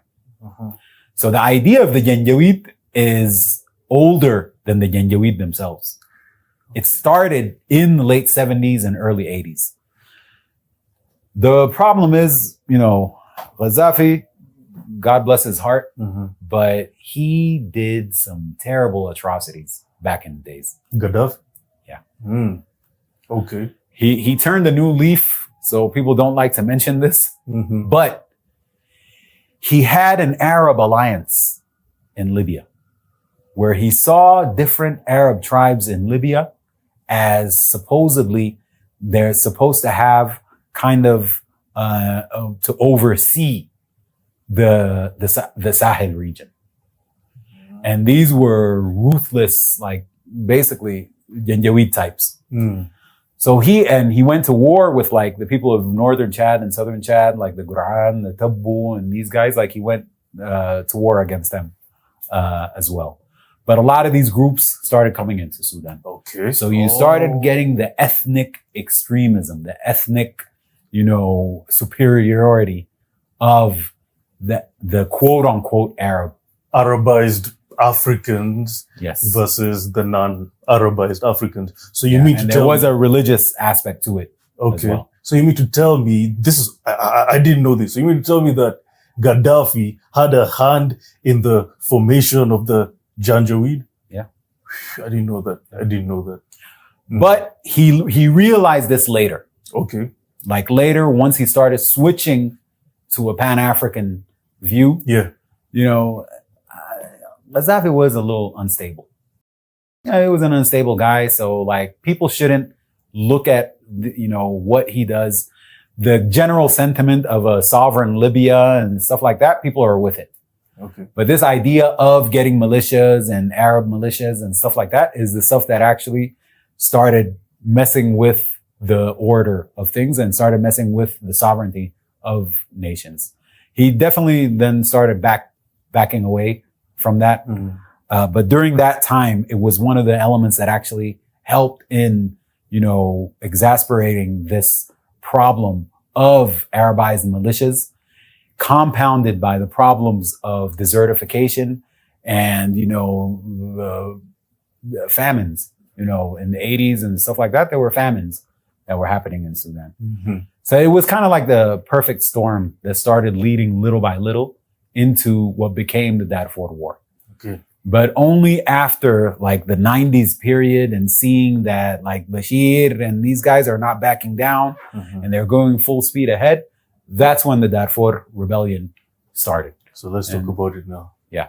Yeah. So in 2002, the Sudan Liberation Movement started, which was basically groups from Darfur who saw kind of this supremacy ideology that Khartoum is doing and the attempted demographic change from that. Because remember, like this started from the 80s. You started getting a lot of pastoralist groups being displaced into Sudan and stuff like that.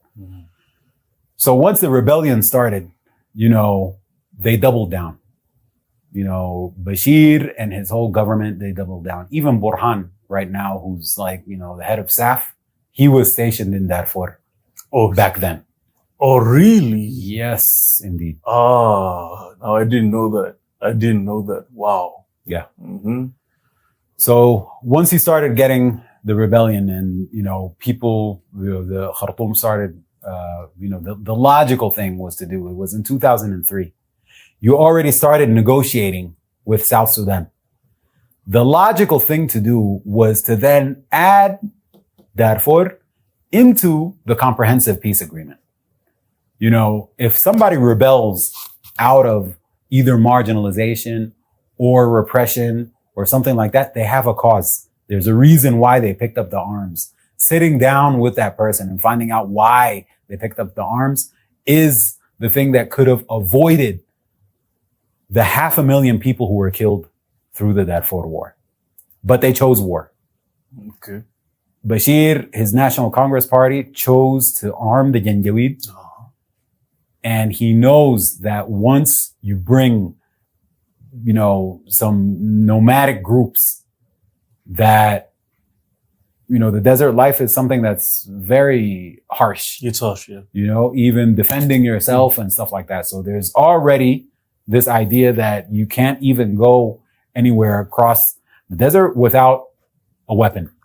Okay. You know, so it's that kind of thing. Then when you, because they also, Khartoum started doing propaganda, started telling Arabized groups in Darfur that these black Darfurians want to get rid of all Arabs. So propaganda. Propaganda is always the foundation of every war. Absolutely. And of every conflict, of every disagreement, basically, it's propaganda. Yes. Okay. So wait, just a bit, Mosaab. As a president, Bashir, why did he want to support the Janjaweed? Because there's the older issue of the arming the Arabized tribes against the South Sudanese. There's already a precedence for this. I get you. There's already a precedence that there's the racial undertone to it, is that these black people in Darfur and in South Sudan and in the Nuba Mountains, they want to come and kill you Arabs. I get it. Oh, okay. This is something that, again, like that cancer that was installed during the Ottoman period, that's the cancer that still continued. And these guys are just like newer cancer cells that are just as malignant, but with new tools and new propaganda. Okay. Oof. So for him, it was a way to crush the rebellion in Darfur. The problem is when you think about groups like, you know, Hemedti's group and, you know, other groups that are nomadic across the desert, it's almost like there's an open ground for recruitment that goes from Darfur through Chad, through Niger, through Mali to Mauritania. Specific tribes that are actually scattered throughout that area. But once there's a call to war, you'll get recruits from these countries coming into Sudan. Damn. That's why one of the first things about Sudan is to, you know, the war that's happening right now is not to think of it as a war within the borders of Sudan. Physically, it might be in the borders of Sudan, but realistically, it actually extends to all of these areas. Let me give you another nugget. The war started off in Khartoum in April 2023. This current war now. Yeah. Okay. At the time, the president in Niger was Mohamed Bazoum. When Bazoum won the election in 2021 or 2022, Hemedti traveled to congratulate Mohamed Bazoum because they have some kind of tribal relationship. War broke out in April. In July, Niger did their coup, removed Mohamed Bazoum. Chiani came in, and they created the AES in July of that year. Okay. Interesting. Part of it is also seeing the chaos from the RSF over here and saying, wait a minute, these guys, the RSF, the Janjaweed, are recruiting from Chad and from Niger and from Mali. There is no way we're going to let an RSF or a Janjaweed rule in the AES, rule in Niger, just like they're ruling in Sudan. Hemedti was in power from 2019 to before the war. He was basically running Sudan. And Burhan was behind him, or no? Burhan was technically his senior. He's senior, but he was letting Hemedti run the whole thing. So it's like almost like the prime minister. Yeah. And Burhan the president. Yeah. Okay. But go back to the Darfur War. So the Darfur War was kind of the devastation that happened also during the Darfur War was huge. I mean, and to the point where, even before this war, before 2023, there were 3 million people still displaced from the from the 2003 war, and the war, because it never stopped. Basically, there was never a deal that stopped the Darfur War completely. So from 2003, until 2023, you had like millions of people displaced internally and externally outside of Sudan. This was also one of the things that it was almost like the last episode of a naked and genocidal war by that government where people didn't know about it. During the South Sudan war days, people didn't really know what was going on in South Sudan. There wasn't any reporting out of there. It was, you just get like Amnesty International and like Human Rights Watch and these guys putting out reports and stuff. But even the internet, like you couldn't get a lot of information during those days. But the Darfur War, then you started getting and the difference also, like there's, other than the time period, Darfur has a huge legacy, long legacy of civic action as well. The amount of Darfur activists and students and, was huge in Sudan and in the diaspora. But it was a time where like one of the most important factors that led to 2019 and removing Bashir was the student movement in Sudan, for example. There's a long legacy of student movement in Sudan. Like in 1964, they removed Aboud. It was mainly student activists. In 1985, also a huge part of that revolution was also student activists. Throughout the 2000s, the university campuses in Sudan, especially the ones in Khartoum, almost like war zones. Because you have the Bashir students going up against a huge block of opposition students. Unfortunately, the Bashir students would a lot of times incorporate national security, militias, like the public defense forces, and these guys to come in and like go to war with the students.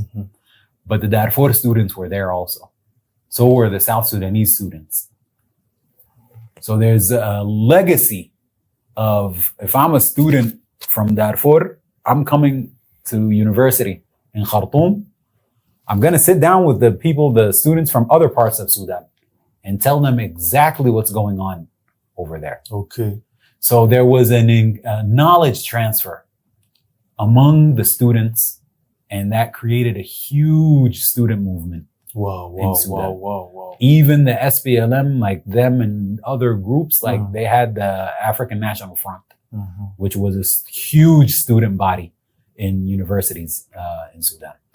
So that's where the Darfur War took a different turn, where there was more engagement with the people who were actually affected by the war. And that's where you started getting, little by little, the civic resistance that was there in 1985. Yeah. In the 2000s, it started to regroup again. It was there in the 90s, but in the 2000s, it started blossoming a little bit more. That's when it started boiling up. Yes, exactly. And the Janjaweed means devil in a horse, huh? Yes. Why the name? Why devil in a horse? What's the significance of that name? It's hard to tell where the name actually came from. But it started becoming, a kind of a metaphor for the ruthlessness of the Janjaweed. If you want to go back to the Janjaweed, like, we're not talking about like Arabized tribes that are in Darfur or Arabized tribes in Chad as groups. The Janjaweed came out of banditry. Because when you look at the map, these are huge, vast areas.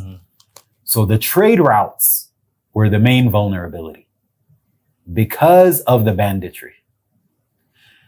Like I said, like since the 70s and 80s, with these droughts and famines that happened along the Sahel region, you started getting like banditry as a way of life, just for food and sustenance, where you have communities that have been completely impoverished and they had to sell all their cattle and there's really nothing left.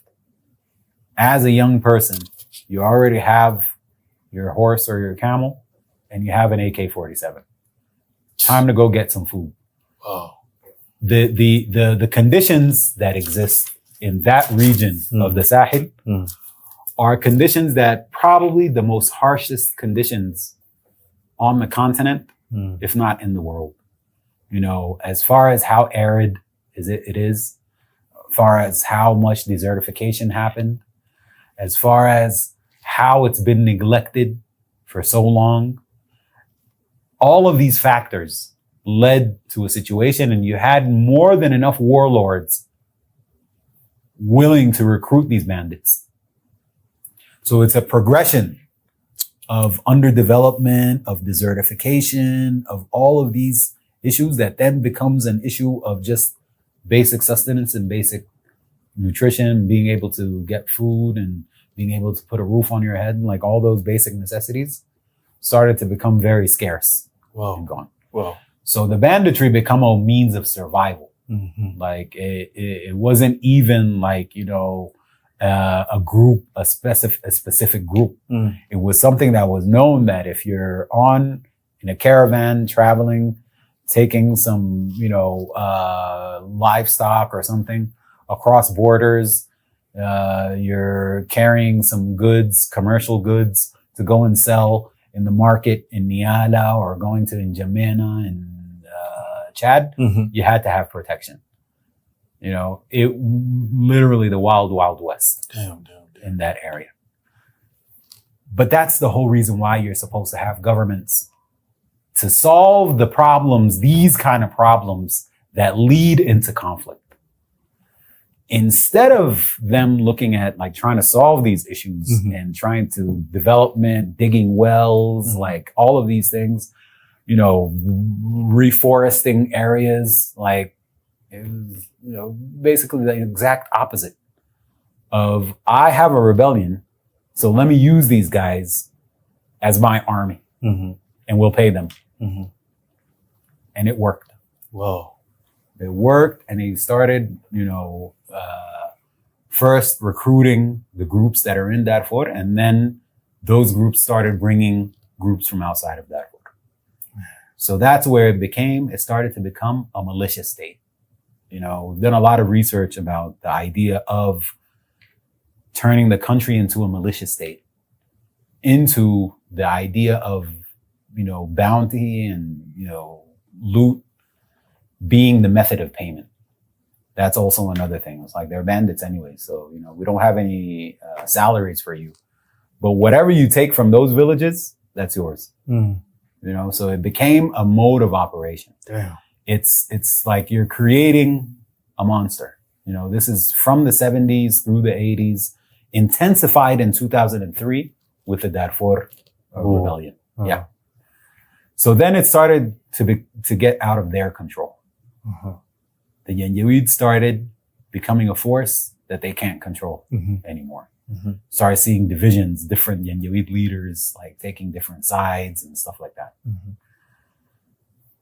By the time South Sudan got its independence, then that alliance I was telling you about earlier, about all the liberation movements getting together, that's when he created the RSF.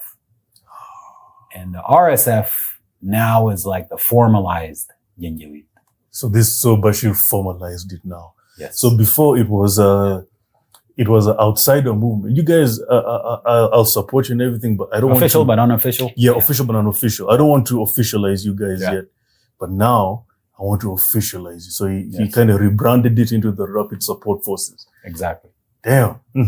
Go on. Once it became the Rapid Support Forces in 2013, from there, then you start like seeing that decline that led to the war. Because then in 2013, and it was like, okay, the RSF, people would ask questions like, is this RSF part of the army? Is it part of national security? Like, what the hell is going on? Like, what is this? Yeah. The problem is when we think that it wasn't just Bashir thinking like, I'll get the RSF and get them on my side. Because the RSF then became internationalized. In 2015, the European Union did a deal with Bashir. Basically, they called it the Khartoum process, where they wanted to work with Sudan so that Sudan can help in reducing the migration into Europe. Because everybody from the Horn of Africa, from Somalia, well, not from, but, Ethiopia, Eritrea, all of these countries, they go through Sudan, then through Libya, into Europe. Whenever you see migrants, like on boats and stuff going through into the Mediterranean, Europe, there's a huge possibility a lot of them either came through Sudan or through Niger or but they definitely went through Libya as being the main place. So by the time the RSF was created, Bashir almost 100% gave the signal to the West that he wants to become their friend. He wants to improve the relationships through the Gulf Arab countries. So he saw himself as going through the Gulf Arab countries to gain legitimacy from the West, to alleviate the sanctions, and to do these things. I think at some point they wanted to test him to see if he's really loyal to their program or not.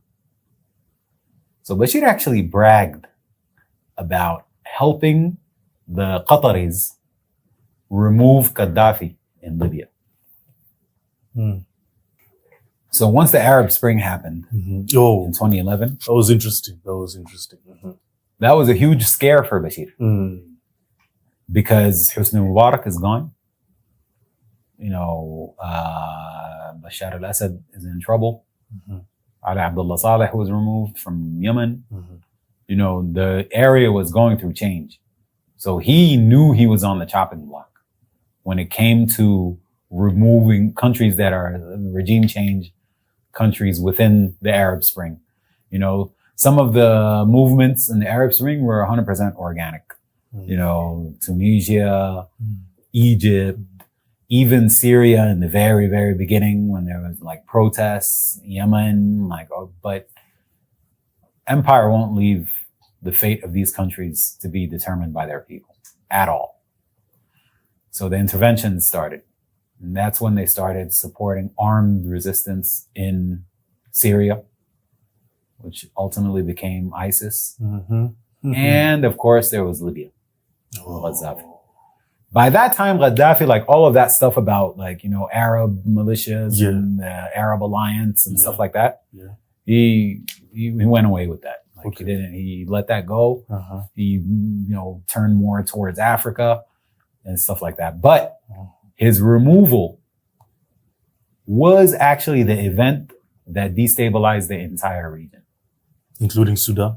Including Sudan. Okay. All of the chaos that you see, because the thing is, even, the amount of movement that the RSF now has within Libya and has historically had since Gaddafi was removed was one of the reasons why the RSF, Bashir was able to create the RSF and why the RSF grew so much. Because Gaddafi then became like, a barrier to that kind of, absolute chaos that comes from these kind of militias. But Bashir actually helped the Qataris and the UAE and these countries remove Gaddafi. Oh, really? Yeah, man. So he actually helped them remove Gaddafi, and he actually bragged about it after that. Oh. This, of course, then creating the RSF, and then from there, the European Union supported Khartoum to pay the RSF to guard the borders. So they actually funded Hemedti in the RSF. The European Union. Yeah. The same one that is saying, we need to bring peace to Sudan. These guys, man. We started making noise about that at that time. Like the European Union, they're funding the RSF and stuff like that. And the European Union was like, no, we don't fund the RSF. We don't send them money. There's no paper trail of money. As soon as they say paper trail, that's when you know there's something that you need to dig into a little bit more. But we didn't have to do any digging. Hemedti got on TV and he basically said, hey, these cars and these trucks from the EU are not enough. We need more. You guys need to pressure the EU to send us more materials. Damn, man. And then we're like, what's this? Damn. The European Union and the Europeans are still in denial. Like, no, we don't send them anything and everything. Then Hemedti got on TV a second time. It was basically saying that if you, European Union, if you don't, recognize our effort and recognize us as the RSF doing this, we have a different plan. Basically, probably telling them that we're going to send even more migrants your way. So it was like, okay, this is insane. But the biggest and most damaging thing that happened that blew up the RSF to where it is right now and it becoming this huge force was the war in Yemen. So once the Ansar Allah, the Houthis, started their movement, locally the Yemeni government that was supported by Saudi Arabia didn't have an answer for them. Saudi Arabia and UAE don't have armies that can actually go in and deal with an issue like that. So they recruited the RSF and SAF to go and fight. And yeah. So you normally hear the RSF. We don't hear the SAF part. We don't hear the SAF when it comes to the Yemen war. Yeah. Same government. The Yemen war, the SAF were more of the higher ranking officers. But the RSF, there would be planes leaving from Niala in Darfur carrying hundreds of recruits. And we've done some investigations. It seems like some of them are under 18 as well. Yeah, child soldiers, but man. I'm telling you, man, the Yemen war and using the RSF in the Yemen war brought the RSF so much money. Can you imagine if you're a young person in Darfur, somebody comes and tells you, go and fight in Yemen for 6 months, and you'll get like $30,000. You know, that's a lot of money. That's a lot of money to be made. So it became an economy on its own. It's like 4 million Kenya shillings. Yeah. Damn. Yeah. So the idea then became that this is going to lead to a disaster. Because you have all of these recruits going to Yemen and coming back.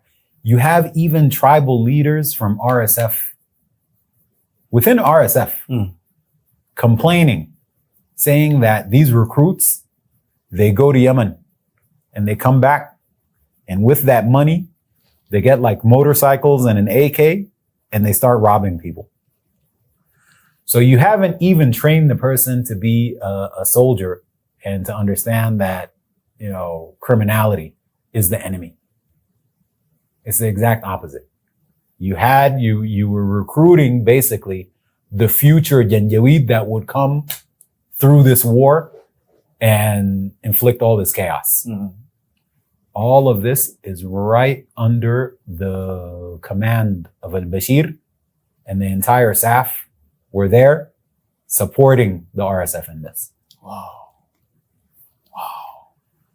Things have changed right now, but when it comes to tracing back how this war started, like the history, you really have to go back and look at like, what is the DNA of this government that would allow something like the RSF to blossom like that and to grow exponentially and to have all this power. So it's direct result of also the Darfur War itself. Like, these are the outcomes. Like, I always tell people, like, older people remember back in the 2000s, there was this huge campaign of Save Darfur. Yeah, there was. It was a big thing. Hey, I wasn't there. I was 3 years old, but because I'm a historian, I know it was a big thing. It was a big thing. Huge. It was big. Yeah. CNN was covering it. Jeff Koinange was in CNN at that time. I know he was covering it like crazy. It was big. It was big. Yeah. And then people wonder what happened to that campaign and what happened to Save Darfur and everything. Yeah. And the answer is simple, that the Janjaweed won that war. Oh. Bashir and the Janjaweed won that war. And that's how you got the RSF. Damn. So the RSF is kind of the crowning of Bashir, of like getting away with a genocide like that. So you have the South Sudan war. South Sudan is gone. You have the Darfur war. And now you have the RSF doing whatever they want around Sudan. That kind of led to the December Revolution in 2018 and 2019 because of this insanity. Yes. So the revolution was kind of started as an accumulation of civic resistance, of armed resistance, of all of these, student movement, the unions, the women also, the women movement, huge over there. So all of these things kind of culminated into this moment of removing Bashir. Now, the sad part comes in where there was a period, that period of 2018 and 2019 was a period of huge optimism in Sudan, but in the region also. Because in 2018, for the first time in decades, Ethiopia, Eritrea, and Somalia make peace and start agreeing on a common, like, not only just non-aggression, no, development and cooperation and stuff like that. Okay. You have in Sudan this huge movement. We got rid of Bashir. So in normal circumstances, you should think like, okay, so we got it. We as Africans in that area, we got it. We're moving forward. It's a new day, all of that. Didn't quite go that way. The reason it doesn't go that way is this map right here. Let's go. This is a study done by something called the United States Institute of Peace. Okay. I've been there a few times, but this was like a think tank that they brought together. The U.S. Institute of Peace brought together like a lot of former ambassadors who got together for like a workshop a few days, and they put out this report. They call this the Red Sea Arena. We said earlier that the Red Sea, how crucial it is and how critical it is to the world economy. Imperial forces look at this region using this map. Okay. So for them, they're looking at the Red Sea. And what are the countries that affect the Red Sea? And of course, Israel being right here at the tip of the Red Sea. So if you notice, Gulf countries, you have the African countries that are right on the Red Sea. So you have Egypt, you have Sudan, you have Eritrea, Djibouti, and Somalia. You would think that that's it. You know, as far as the Red Sea arena, that's it. But you're including South Sudan, Ethiopia, Kenya, and Uganda. Yeah. So if this is a think tank that's right there in Washington, D.C., and these are decision makers, and they're telling us this is how we look at this region as one block. The implication is that there's no such thing as 100% sovereignty in these countries that's going to be allowable to them. Complete sovereignty and independence for any of these countries is a red line for them. So what does that mean? That means if 3 of the biggest countries create an alliance in 2018 and a peace deal, because a country like Eritrea will tell them, like both Ethiopia and Somalia, like, hey, we can get together and we can make a peace deal and everything will be beautiful. But we're not taking any orders from any imperial powers. Okay. Or any other country. That has to be the rule. Okay. Somalia and Ethiopia, we're cool with that. Another thing is that for Sudan, you know, that December revolution was not wanted by the West at all. For them, they saw Bashir as already capitulated, already cooperated on overthrowing Gaddafi in Libya, already cooperated on the Yemen war, already cooperated on these things. He's our guy. Let him stay. That's when you started getting destabilization across the board, not just Sudan, Ethiopia as well. With Tigray? Yes. I remember that. Yeah. Egypt works more. Let me just change this a little bit. If we fast forward to today. Okay. We have a policy kind of destabilization in the region. Ethiopia refused to take any orders from Trump in his first administration. They refused to back down on capitulating to Egypt on the GERD dam. As a result, November 4th, 2020, as soon as Biden won the presidency, the TPLF started attacking Addis and Asmara at the same time. So to us, it was very weird. Like, how can a movement start attacking 2 countries at the same time? Who's behind them? Before that, by 2 weeks, Trump was on a phone call with like Hamdok and Burhan and these guys.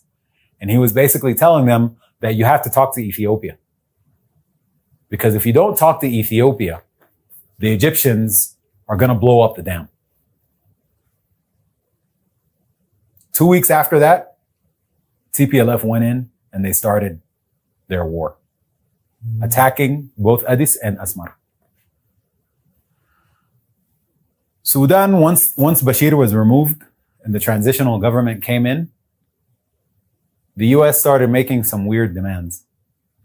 Which are? They said, first of all, you guys have to pay for the bombings of the US embassies in Kenya and Tanzania. Whoa.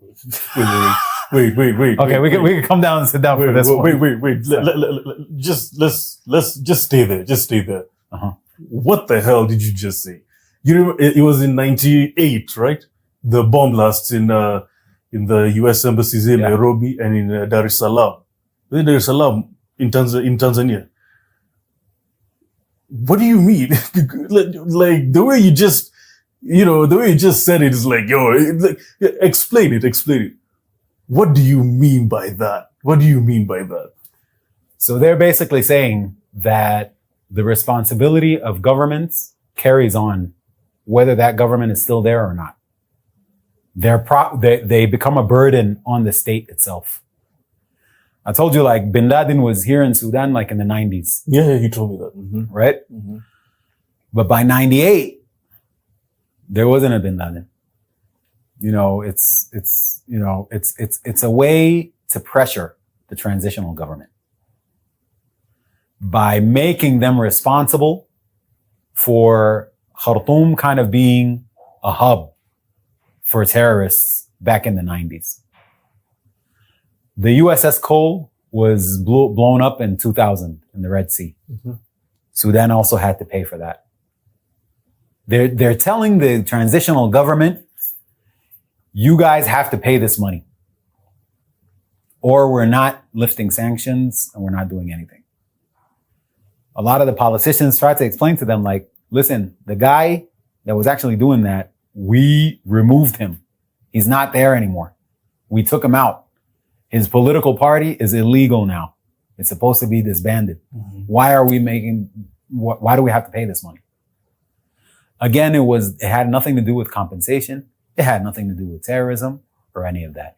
It's a way to pressure that transitional government and have leverage over that government and muscle them into following certain policies.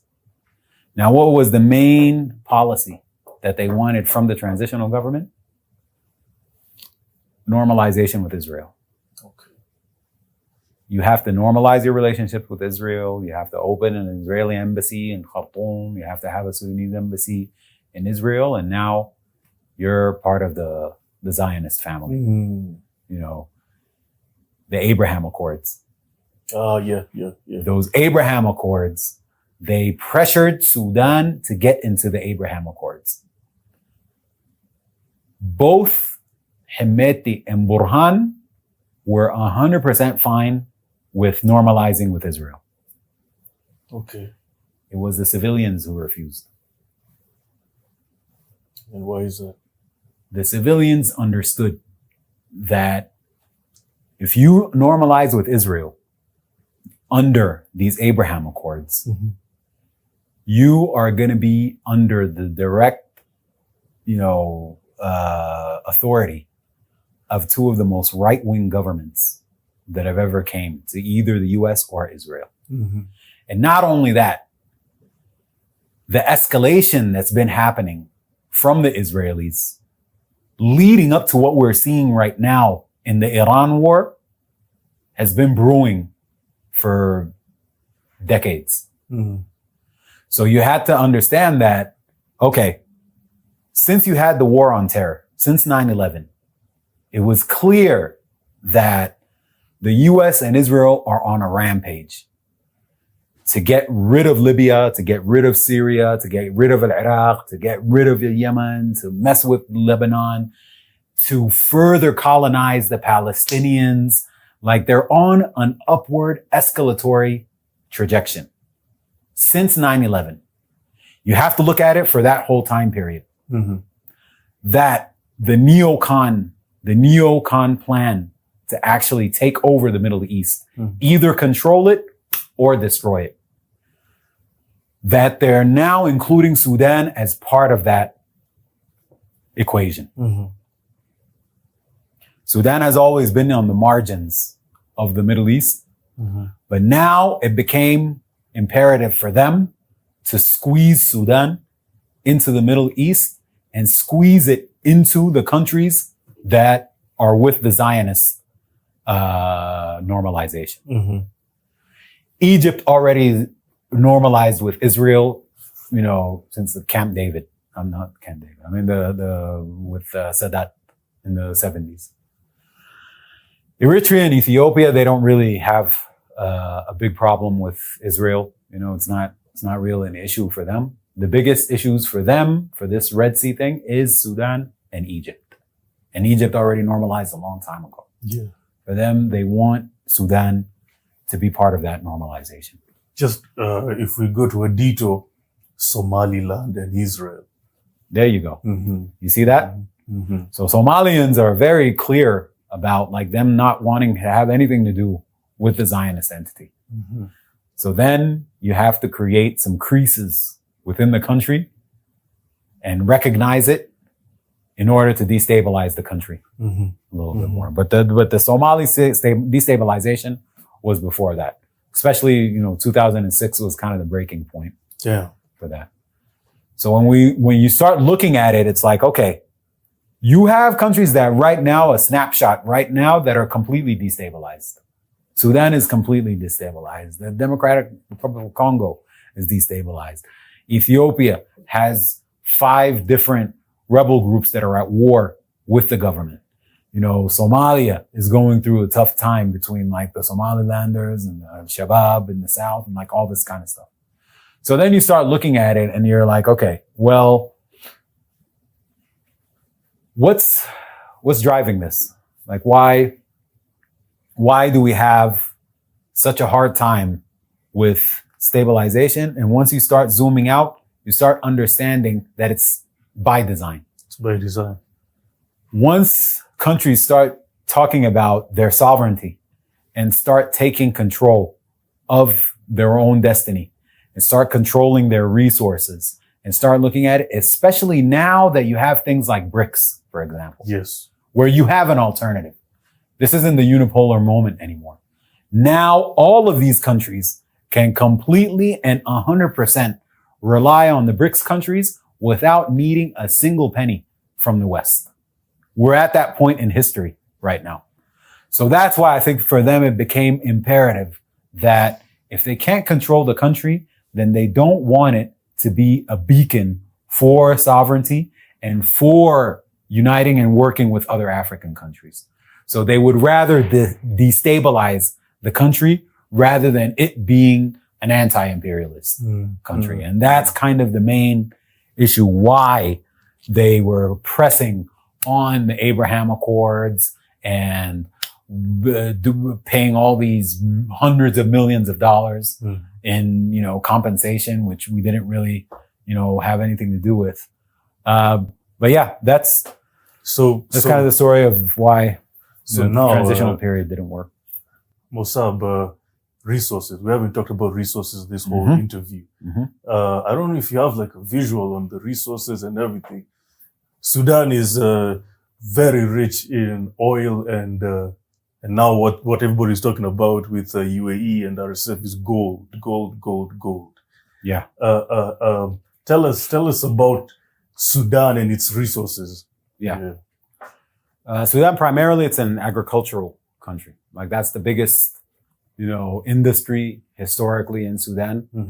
And the biggest economic factor within Sudan. The oil came in and it kind of, there's even books about, the oil curse, country by country in Africa, how oil is always a double-edged sword. Niger Delta, now Chad. Yeah. Mm. So the 70% of the oil went away with South Sudan.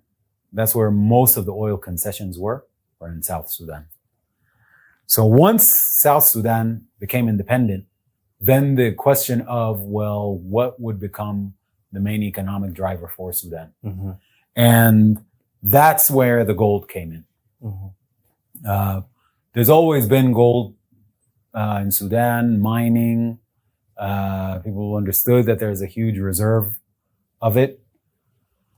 But just like you have the oil curse, you have the gold curse as well. This is a map that just shows the dates where gold was actually discovered in large amounts. It's in French, so it's not going to do too much for us. It's okay. That's fine. So the gold became a major export, along with things like, for example, gum arabic. Gum arabic, the acacia gum. It's Sudan is like the #1 exporter of it, but because it's used in so many things, from soft drinks, soda, to Coke. like, I know Coke uses it. Soft drinks. You have like all kinds of industrial materials and stuff like that gum arabic is used for. So that's another thing. Gold. Why is gold critical? Because this is where the problem of militias and wars over land are happening. So because of the gold and how much lucrative, like guaranteed it is, you have a lot of people in Sudan who moved from agriculture and stuff into the gold trade. But once you start looking across Africa, you start seeing also another pattern where Darfur, one of the biggest repositories, was found in 2012. Tibesti in northern Chad, 2013. Now look at Niger. Jado, Ayer, Adar in 2018. Tigrid in Mauritania. This is in Mali. There's a direct correlation between the rise of militias like the RSF and the gold repositories, and why the AES are saying they have a huge militia problem. Yeah. Because also gold is one of those resources where you get foreign investments coming in, taking advantage of it, and not caring actually what happens in those actual communities. The Russians are guilty of this as well. A lot of especially the Wagner group, they're going all through like this area between Darfur and Central African Republic and Chad and these areas, heavy mining. The UAE is the main culprit when it comes to feeding in these militias using gold, meaning that they would come and land in areas in Darfur and other places. They bring the equipment, their companies, everything comes in. All the person has to do is dig and weigh the gold. Wow. So they're building huge gold deposits, but that relationship between gold mining areas and militias and transnational crimes, there's a huge correlation between these.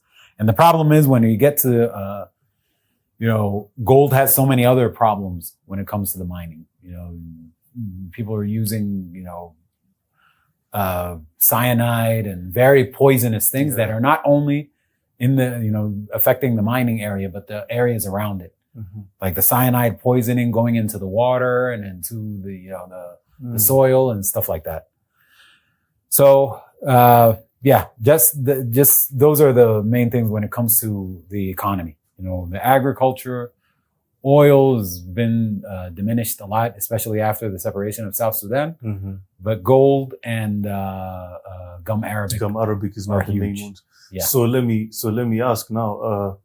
Ever since the South Sudan became a state in 2011, North Sudan. No, let me just call it North Sudan. It's Sudan now, right? Sudan. So Sudan lost a lot of its oil reserves because of the split. Yep. So now they turned into gold and gum arabic. Yes. Okay. Another huge problem with the Sudanese economy, probably the main problem, is that most of it is controlled by the security sector.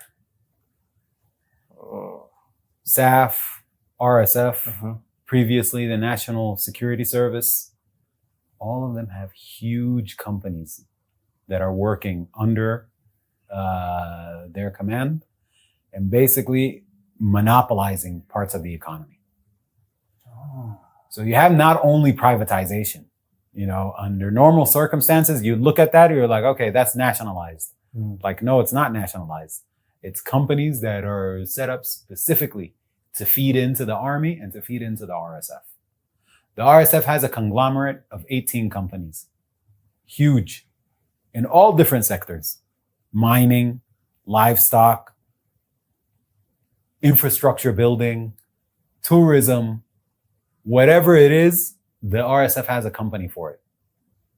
SAF has a huge set of companies, industrial companies. Like, it got to the point where Giad is one of the biggest military companies, and they're the only ones in Sudan that assemble Hyundai cars. There's a bigger problem here that internationally, when you talk about privatized government and privatized military and stuff like that, nobody bats an eye, because that's exactly what the US does with Blackwater and with Raytheon and Boeing and Lockheed Martin and all of these private companies that make money off of military industry. Even Palantir with the intelligence. Now you have Palantir. Yes. So that's the problem. The privatization of military, one of the definitions of fascism is the mixing of military and business together, which has been the order of the Western world for such a long time right now. So question. We all know now that the RSF is, shipping the gold to UAE in exchange of weapons. Yeah. Now, what about SAF? Are they doing the same thing as well to UAE? Unfortunately. So that's what people don't talk about, because whenever we're talking about this war, we talk about the UAE. Okay, because UAE gets its weapons from the US. So the US, UAE weapons, then UAE to Sudan in form of RSF weapons. But we never talk about the SAF side as well, doing business with the UAE. So you mean to tell me that the UAE is funding both of these groups that are fighting each other now? So with SAF, it's a little bit different. Okay. Because the UAE is not supplying SAF with any arms or anything like that. Okay. But a lot of the gold that comes out of the areas that are in control by SAF make it to the UAE. A lot of times it's through Egypt, but sometimes it's directly to the UAE itself. The banking system. The biggest banks, Bank of Khartoum, Bank Umdurman Al-Watani, these banks, their central banking is in Dubai. The telecoms. Zain. Well, Zain maybe is a little bit different. But the relationship between Sudan and the even SAF and the UAE has never been completely cut off. And there's the war, the way the war started itself is that you have two groups that are willing to take the country to war to stay in power. Most of the people in the SAF camp are not, either they don't want to see this reality or they don't have the luxury to look into this, because it's a battle for survival. A lot of people who just got in just to defend themselves and defend their areas. But Bashir's former party, the National Congress Party, the NCP, has gone nowhere. It was right there in Sudan, even after 2019, because this is the thing you have to understand. If a government is in power for 30 years, they've infiltrated every part of the government and controlled every part of the government. From the civil service on the local level, all the way to the judiciary, has been completely controlled by this political party. So in 2019, Bashir is removed. But what happened to the thousands and thousands of his cadre? What happened? They plotted and schemed to first sabotage the transitional period. Second of all, then lead to the war where them, by comparison, they're going to be seen as angels compared to what the RSF does. The NCP, they follow, it's kind of like the Masonic thing of, the ends justifies the means and, order out of chaos and stuff like that. Is that there's no problem. We can pay that price for this result of coming back to power, being there, getting these December Revolution guys the hell out of here. If Darfur wants to separate into his own country under Hemedti's rule, let him go. An authoritarian fascist system like Bashir's system, 1.5 to 2 million killed in South Sudan. 300 to 400,000 killed in Darfur. Only in Darfur. Yeah. Wow. So for them, another 200,000 or something to be killed in order for them to stay in power is a price they're willing to pay. Damn. Even though they're not paying it. But they would gladly sacrifice people for that. Damn, that's crazy. And of course, the RSF is a maniacal, genocidal militia through and through. Modern day. So they definitely don't care. But it's almost like if you guys are here and there's a bull out there and I'm giving him like the red thing to come charge, as soon as he comes charging, I'm out the window. You guys are going to get hit by the bull. But I'll come from the outside and say, hey, look at what that bull is doing. Isn't that crazy? Wow. So it's these kind of like aspects of the Sudan war that's hard for a lot of people who really want the SAF to be an army that actually fights for the people and represents the people. But there's been so many anomalies that have happened in this war where it could have stopped in SAF's favor. When SAF went into Khartoum in late 2024, early 2025. When they reclaimed it. When they reclaimed Khartoum, they easily could have gone to the negotiation table and say, we want the RSF to disband. We want a deal where there won't be any RSF in a few years. Okay. Which was already on the table before the war. But the fact of keeping the war going, we have to also remember that there's a war economy. War is business. Oh my God. There's a huge war economy. People make millions of dollars, whether it's selling fuel, whether it's the black market, whether it's providing even goods, food. There's corruption even within the humanitarian aid that comes in. So that's the thing also, like there's the corruption level of the Bashir regime and how much of that seeped into the transitional period and then into this war. We still haven't quantified it because of how opaque everything is, within how SAF is running that. So okay, correct me if I'm wrong. We are learning, I'm not making conclusions because I'm learning alongside with you guys, What you're trying to say is they could have, when, cause RSF reclaimed Khartoum and then the SAF reclaimed it back from the RSF. So at that time when the SAF reclaimed it back from the RSF, you mean to tell me that they could have stopped this war from continuing? They could have stopped it because all of their allies are telling them, Egypt, Saudi Arabia, Turkey, all of these countries are telling SAF, go to the negotiation table. It could have stopped, but the reason is because within the SAF camp, there's this cancer of the Bashir regime that are still there, and they're pushing for this war not to stop. They have, for them officially, they say we're not going to stop until we get rid of the RSF completely. Just to give you an idea of what exactly that entails, this is the situation as of March 1st. We're going into the 4th year of the war. And the RSF is still maybe an hour and a half outside of Khartoum. The yellow, this is the RSF control areas. Western side, southwestern side. Yeah. Red is the SAF areas. So once you took over Khartoum, not a lot has changed on the map.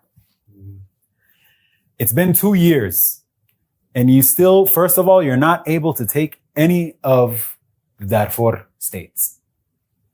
They've been beat back, and true, yeah, the SPLM North, for example, they're in an alliance right now with the RSF, which is pretty crazy. But if you can't reclaim even North Kordofan, this state of North Kordofan, and we're going on our 4th year, what makes you think you can actually get rid of the RSF? You still have 5 states here in Darfur. You still have South Kordofan. You have Southern Blue Nile. This area just a week ago was taken away from SAF, and this area on the borders with Ethiopia. So people have to ask themselves a question. Does SAF want to stop the war and the whole world minus the UAE agree that the RSF is a cancer in Sudan and in Africa? And there's no way for it to go forward with that. Why are you afraid to go to the negotiating table and sit down and put your demands? The South Sudan War lasted for 20 years. The Darfur War, from 2003 until now, we don't have a comprehensive deal in Darfur. Millions of people died. Are we still going to listen to Burhan and him telling us that he's going to get rid of the RSF? So these are the things that don't make sense in the war, but people say this is a war it's an existential war. It's a war of survival. It's like, okay, there's a way to actually end the war without being ruled by the RSF. Without being ruled by Burhan for another 30 years, just like Bashir. But once again, when you come to the issue of power and what guys are willing to do to stay in power, there's a lot of sacrificing that they can accept. So the idea that even from a military perspective, that's why you hear these things about like, SAF is about to get a deal with Pakistan for a couple of $1 billion and jets and everything. And then nothing happens. Because even if I want to support you in SAF, like, what is your strategy? How many factions do you have fighting with SAF as part of the SAF coalition? There's a lot. There's at least 10 or to 15 different groups that are fighting alongside SAF against the RSF. So it's not a numbers problem. It's not the amount of people who are willing to actually put their life on the line to actually defend their area and defend the country. It is coming to a breaking point right now on a political level, but not because of internal pressure to actually do away with these, cancerous factions that are within SAF, like Bashir's old party. But because people are starting to wake up and say, wait a minute, you told us in the beginning of the war that this war is going to take 2 to 3 weeks. Yeah. And now it's going into this 4th year. And we still can't even take Bara, we can't take Al-Nuhud, we can't take Al-Fula, we can't take any of the Darfur states. Okay. So something is definitely wrong. Okay. This is like the people who are with SAF that are basically realizing this. Yes. So the idea now is like what is their plan? That's what I want to know. Like, what do the people want now? As a result of that realization that you've just said. Yeah. What do the people want? What do the people want to happen now? Listen, man, the overwhelming majority of the people want this war to stop. Yeah. They don't want this war to continue. But the people in the SAF areas do not want to see the RSF in front of them ever again. Yeah. The people in the RSF areas, most of them, as civilians, they do not like being under the RSF. It's a nightmare for them as well. There's some rhetoric that's coming from the SAF areas that we have to get rid of these tribes. All of these Arab tribes over here. Oh, that's what, see, wait, come on. Wait. So that's what we don't get, like when we try to figure out what's going on. When we watch the news and all these pundits talking about Sudan, they talk about SAF only attacking the RSF soldiers. They don't mention them killing the innocent people, the tribes that are on the RSF territories as well. They see, I'm learning every time you speak, Mosaab. It's messed up. It's messed up. Last week, a hospital in Al-Dain was blown up by SAF. It was like 60 people were killed, or 64, something like that. There's no excuse for something like that at all. There's no excuse. But once you start thinking, this is the same SAF that had their planes dropping bombs and killing civilians in Darfur, in the Nuba Mountains, in South Sudan, everywhere. So do we expect them to change all of a sudden? The only hope I have is that there would be like a corrective revolution within SAF itself. So you have the possibility of having a critical mass within the SAF camp that can get rid of the cancerous cells within it. You know what I mean? The RSF, not so much. That's the biggest difference also in this war, is that there's really no reforming of the RSF other than putting down their guns and disbanding. From the tone of these guys like Hemedti and these guys, when they start talking these days, it seems like they're looking for a way out because they don't have control over their own factions. Oh, okay. That's also another side of why, like we've talked about SAF and why there's like a cancerous element within SAF that's keeping the war going. The RSF is like one big cancer. You know, it has Hemedti and the Dagalu guys at the top, loosely, but right under that, they don't control it. The banditry that we were talking about earlier, it's the order of the day for the RSF. Okay. The reason the war keeps going on is because Burhan doesn't have control over all his factions. Hemedti has no control over his factions. So even if they want to make decisions, some factions will be like, no, we don't agree. You're not going to force us to do that. Is that a good thing or a bad thing when it comes to the end of this war? Is that a good thing or a bad thing? No, I don't know if it's a good thing or a bad thing, to tell you the truth. But I do know that there's no military solution to this war. Okay. SAF is not going to wipe out the RSF. And vice versa. RSF is now in its own internal chaos. And for them to even think about trying to take over all of Sudan, it's not going to, especially after all of the genocides that they did, all of the ethnic cleansing that they did. They, you know, if you go to a Guinea right now, there's a whole tribe that's not there anymore. They were wiped out. Wiped out. Whoa. Same thing in Al-Fashir.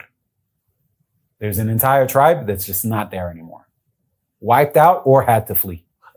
Al-Fashir was the one I saw where there was space footage or the satellite footage with a pool of blood and pool of bodies and literally barely any person on site. Some of the worst executions that we've seen footage of probably were from Al-Fashir. I think that's the worst thing we've ever seen in the world. Yeah. We've never seen ethnic cleansing like what happened in Al-Fashir. last year, right? Yep. That was crazy, man. Yep. And okay, go on. The one that happened in Guinea was in the beginning of the war, so it didn't get a lot of attention. But that was also brutal. Like, we did some investigations. We found out that they enslaved some of the people. Oh, wow. So, like, there's no such thing as reforming the RSF or, like, doing a power sharing deal with them or any of that. It's completely gone. The only possibility is that they're in an alliance right now with, like, the SPLM North and some smaller groups. But it's also, like, the RSF is the main one that runs them. So, hopefully these other groups can talk some sense into them.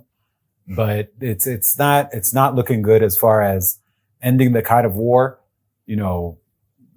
voluntarily on terms that will be okay with people. Oh, I'm telling you, this is now I have a clear. If there's anything, Mosaab, that I've learned from you speaking for the past 3 hours, almost 3.5. Whoa. Is well, this is good. The good thing about Sell Africa to Africans, Mosaab, is we have no time limit. We have no rules. This is a Pan-African revolutionary show. And we really, when we dedicate to a certain topic, we make sure that everybody understands it. Because this is the worst humanitarian crisis in the world. And people don't even understand anything about it. People just, RSF, UAE, El Fasher. That's as much as, that's the most that people know about this war. Yeah. Of course, US through UAE, RSF, but people don't understand, the SAF side of this war and almost its complicity to the intensity of this war as well. Mm-hmm. Wow. As we conclude, before we go to the solutions that you can propose, what are the misconceptions about this war? What are the few misconceptions about this war that you've realized? Because I know you're a journalist, you consume news every day, more than any person in this room, more than most people who are watching right now. What's the misconception about this Sudan genocide, this Sudan war? Yeah. The Sudan war, a lot of people look at it as like a civil war just between two Sudanese factions. Yeah. But the reality of it is that it's a regional war.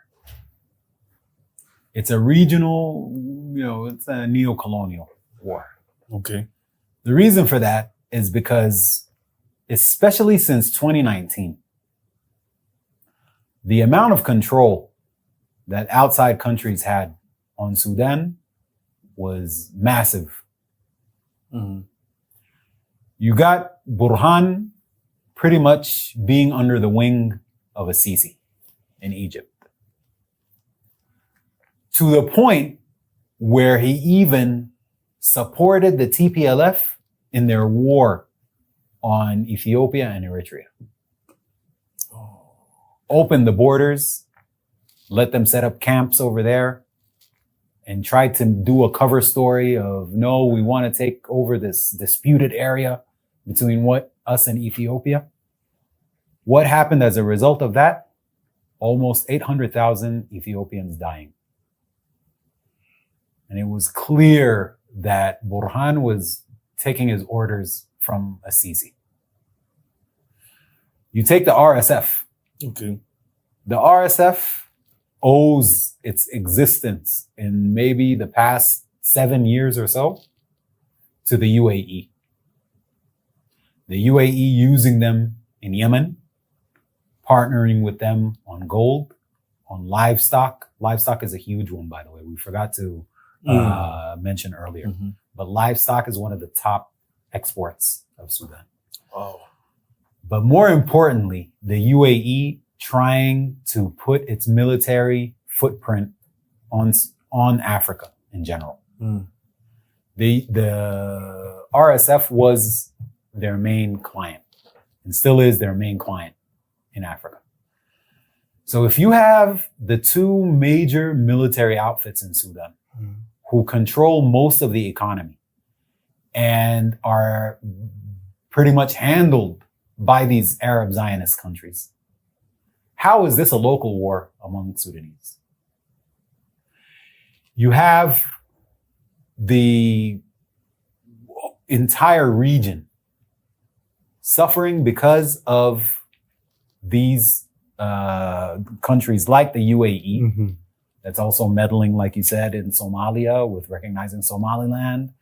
They're trying to push the Ethiopians to actually open a front with the Sudanese in support of the RSF. They're trying to buy off South Sudan and make them be supportive of the RSF. Thank God there's such a thing as African collective wisdom. Okay. Because the Ethiopia would not go ahead with them in supporting the RSF, even though there's some reports recently done by some European in the Blue Nile, right? Egyptian journalists that, there's RSF camps inside of Ethiopia. If you read the report itself, they tell you that we don't have the proof of this. Okay. So it's trying to pit Ethiopia against Sudan. So the news headline we saw the other day was all bullshit. Bullshit. Oh, really? The areas that the RSF is taking over right now, along with the SPLM North, are some of the most remote and underdeveloped areas that you've ever seen. Like the idea that you would need the Ethiopian army or you would need an RSF camp inside of Ethiopia is insane. And until now, there's not a single shred of evidence that Ethiopia is training the RSF or bringing them over borders or any of that. It's hot air by Egyptian operatives, Egyptian security operatives. Let me make that distinction also. The Egyptian people have nothing to do with what Sisi and their military and their intelligence are doing. The dirty games that they're playing, the Egyptian public isn't really involved in that. They actually don't want Sisi and they want to remove him, but he's a Western player. They can't. Yeah. I remember during the Arab Spring, I was like, how can you, because people call us conspiracy theorists, us Pan-Africans, whenever we say, regime change, CIA, the Western plans, people are like, you guys are just conspiracy. But the Arab Spring, when it happened and when it's called Sisi, right? Sisi. When Sisi took over, I was like, if by now you call us conspiracy theorists, then something is wrong with you. This is total Western plant. When they had Mohamed Morsi elected as the president, that was the only elections in Egypt's history since the days of the pharaohs. Wow. Egypt, since independence, has always been military governments. Jamal Abdel Nasser, Anwar al-Sadat, Hosni Mubarak. When they removed Mubarak and did those elections and Morsi came in as president, that was the only time they've ever had an election. Morsi, yeah. And then Sisi came. Sisi came. So if you have all of these aspects, this is not a war among Sudanese. This is a neo-colonial war. This is a war that is a result of the push and pull by different imperial powers until it snapped. Mixed with the corruption, like the cancers that we have inside of Sudan that I told you about. The huge cancer that's called the RSF, and then the cancer that's called the NCP, that's Bashir's party, that's actually coercing SAF to its, I can guarantee you, like those air bombings hitting the hospitals, I can guarantee you it's one of Bashir's guys that actually put out that hit. Where's Bashir, by the way? Where is he? Can you believe the same guy who created the Janjaweed and everything is now sitting in Nimeiry in northern Sudan and supposedly under house arrest? You know what I thought? That's another thing that makes you question. Like, if your main and only enemy is the RSF, then why is the guy who created the RSF living comfortably and not on trial, at least? So it's stuff like that that is illogical, that doesn't make sense. And the only thing I can deduce from it is that Bashir's old party is running the show and they want this war to continue. And they put Sudanese in front of them as human sacrifices to get rid of them so they can come into power. As pawns. Until somebody explains it in a different way of why we're going into the 4th year of the war and the battle lines are virtually the same, minus Khartoum. If somebody can explain that to me, then I'd be happy to listen to it.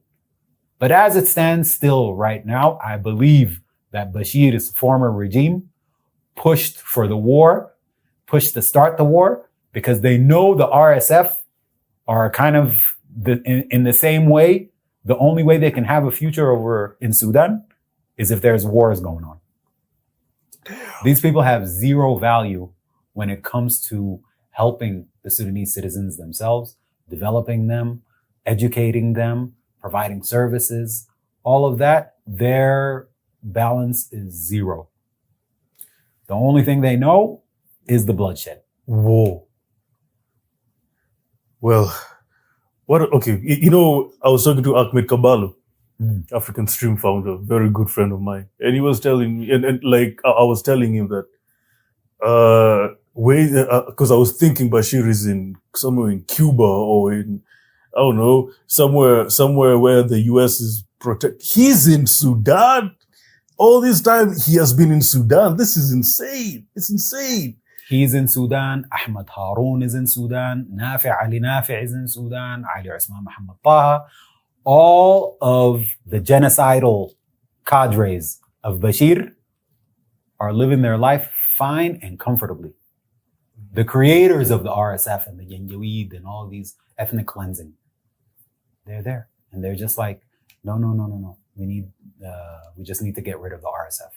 It's kind of like they took the citizens and put them in tunnel vision. Mm-hmm. Like all you're going to see is the RSF and the UAE. Don't look left, don't look right, don't have a panoramic view of Sudan. So now let's go to the solution, because now this, you really messed up my mind, because almost everything that I believed about this war has gone to the toilet. What is the solution? Because if now the SAF is in on this, and the RSF is also in on this, and the UAE, SAF not in its entirety. Okay, yeah. You know what I mean? There's factions that are part of SAF. Yes. The worst and the cancerous faction is the NCP, which is Bashir's regime. And they have military and civilians as part of that NCP circle. Okay. They have an influence on SAF, and they actually run things on the ground level and stuff like that, a lot of it. But there are a lot of factions in SAF that actually recognize that cancer. Okay. But they're still in an existential war against the RSF. Okay. So they can't flip on them and get rid of them right away, because they'll be opening the doors for the RSF. That's why a lot of people, when they talk about it, they're like, hey, we'll deal with these NCP guys later. Let us get rid of the RSF first, and then we'll deal with that cancer within SAF. I see. So now what you're trying to say is, let's say RSF is defeated now. Let's just assume that today SAF wipes out the RSF, right? Mm-hmm. There'll be another war, because there is infighting in the factions in the territories of SAF.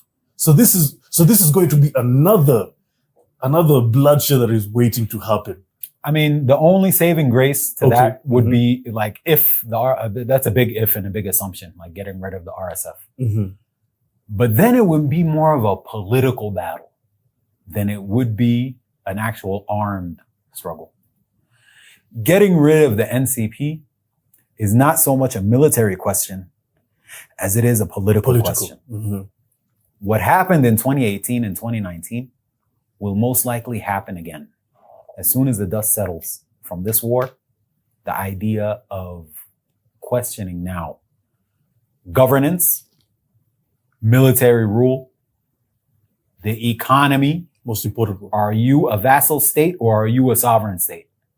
Are you using cash crops and just exporting it and livestock and everything and making the elite rich? Or is there going to be the resources that actually work for the people?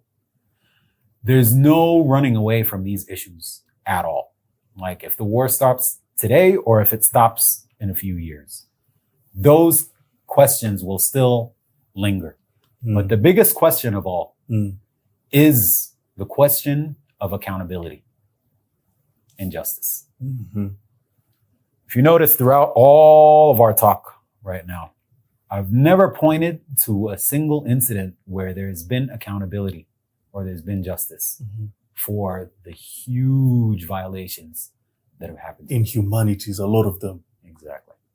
So that kind of goes into the solution. Okay, so let's go to the solution. Which is basically, there's no way you can sweep these violations under the rug. There is a problem in Sudan. It's a feature within Sudan of reconciling on a local level, on a tribal level, on a community level. There's already a framework for that. The problem is it's been used for decades to say, okay, your tribe went to war with your tribe. So instead of accountability and who actually violated the other first and make it a legal process, it's like, guys, we've been through so much and there's been so many problems. So here you go. You take two land cruisers, like maybe a couple of million Sudanese pounds. You take a couple of million Sudanese pounds, say goodbye. Let's read the Fatiha and that's it. So the idea of resolving conflict through compensation has been the method of conflict resolution.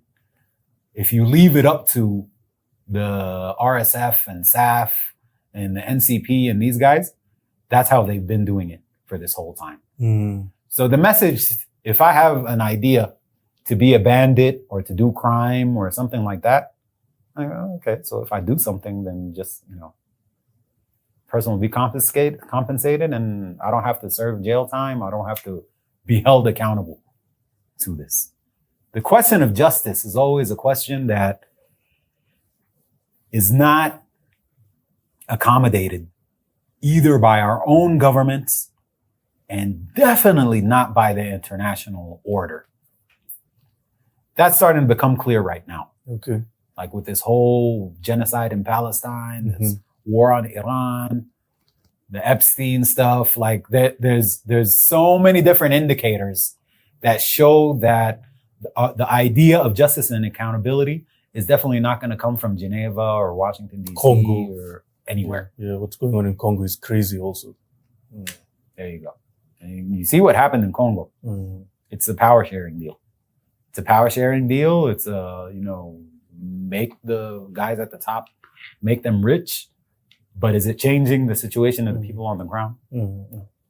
So the idea of a reconciliation process in Sudan is a must to stop the war. Number one, because it hasn't happened since the days of the war in South Sudan. South Sudanese never got compensated or never got any kind of justice for their struggle. The comrades will tell you that, hey, we're not looking for handouts. We took our independence by ourselves and we took it by the gun and that's it. All right, brother, but you have millions of South Sudanese right now living in poverty, and some of them are still under the gun from the same forces that you were fighting for early on. Darfur has never had an accountability process or a justice process. Some of the Darfur groups came into the government in 2020 and they're like, okay, that's it. As long as we're in power, that's fine. Okay, you still have 3 million people in displacement camps. This war right now, when you talk about justice and you talk about accountability, it's like you're an alien, speaking an alien language, But the question becomes, number one, how do you get people to put down their guns? If I'm carrying a gun because I was violated by the RSF, if the RSF isn't held accountable, there's no reason whatsoever for me to put down my gun. If I'm part of another armed movement and I know that I was bombed by SAF, was never even given an apology, There's no power sharing deal on earth that'll make me put down my gun at all. The tribal problems right now, ethnic, on a social level, this is one of the scarier parts, is that if you're from certain tribes in Darfur, there's no way you can go to Khartoum or go to the north. You're not a military. You're not part of the RSF. You're not anything. You just belong to this tribe. You can't go up there. Okay. If you're from one of the tribes that are aligned with SAF, from Zagawa or something, there's no way in hell you can go to Niana or any of these cities. So the need for accountability and reconciliation, it's for the problems that are now on multiple layers. You have the military layer. You have the social layer, the cultural layer, the economic layer. How do you start bringing economic justice to people that have been impoverished because you decided you wanted an extractive economy instead of having a productive economy? So it's these kind of things that make the issue. People call it different names. Some people are calling for a Sudanese dialogue, a comprehensive Sudanese dialogue, where we all sit down at the table. So then the question is how does that mechanism actually work? Some people are saying, you know what? We need kind of like a truth and reconciliation commission to actually come in and, make it a victim-centered process where the process starts from the people who are actually done wrong by this system. Some people are talking about, okay, forget about just reconciliation, reconciliation among people that's coming, forget about the truth. Forget about the past, forget about all that stuff. It's a very liberal kind of, definition of accountability. My thing is I'm not too stuck on what kind of mechanism you use, as long as there's this understanding that this is what would actually heal the nation. This will address the grievances that people have and have been done wrong for such a long time. The good thing is that there are some groups actually working on this. Groups, political groups, civil society groups, initiatives, stuff like that. And it's starting to make sense slowly to people. Because of the question is of how long will this war continue? We're going into the 4th year of the war. The question of how do you do this mechanism of whether it's truth and reconciliation, whether it's reconciliation without the truth, like you said, whether it's a dialogue process, some people calling for a comprehensive political dialogue to actually bring, because, you can't bring 40 million people into the same dialogue, but at least like a political dialogue to make things happen. So there are other things on the table where this is actually starting to become more of a reality. Also, one of the things that are changing is this war on Iran. You heard Trump yesterday saying that we're going to bomb them into the Stone Age. So if they're going to attempt to bomb Iran into the Stone Age, Iran is going to wipe the floor with the UAE and with any other, the countries in Saudi Arabia, Kuwait, Qatar, Bahrain, all of these countries. So one of the two is going to happen. Either Iran will go through with this if the US does go through with an increased intense bombing, or these Gulf countries will actually tell the US and Israel, that's enough. We don't want to get wiped off the face of the earth. Stop this war. Yeah, we're going to reconcile with Iran. In either case, doing what they did for the Yemen war by recruiting Sudanese, the UAE supporting the RSF and creating it, making it, into this huge regional nightmare, that will be rolled back. Absolutely. Going forward, the results of this war, even there's people who were writing in the beginning of the war that, Iran is helping free Sudan. Not yet. Mm. yet. But the trajectory of where things are going, It looks like that's because yeah. It looks like it. It looks like it. these Arab countries were exporting the war to Sudan. Mm-hmm. Now it's at their doorstep. So hopefully it's going to be kind of a lesson for them as well to not support this madness that's been happening in Sudan. Wow. So, inshallah, hopefully that'll be the order of the day. Wow. Mosaab, you don't know how this has been very important because, as a Pan-Africanist and I know as a journalist, you've realized that there's minimal coverage. In South Africa, to Africans, we are probably way ahead in this country. Even mainstream media is not focusing on this. Yeah. The channels, the YouTube channels are not focusing on this. It's only South Africa to Africans in this country and a few other platforms in the whole continent and in the whole Black diaspora as well. Yep.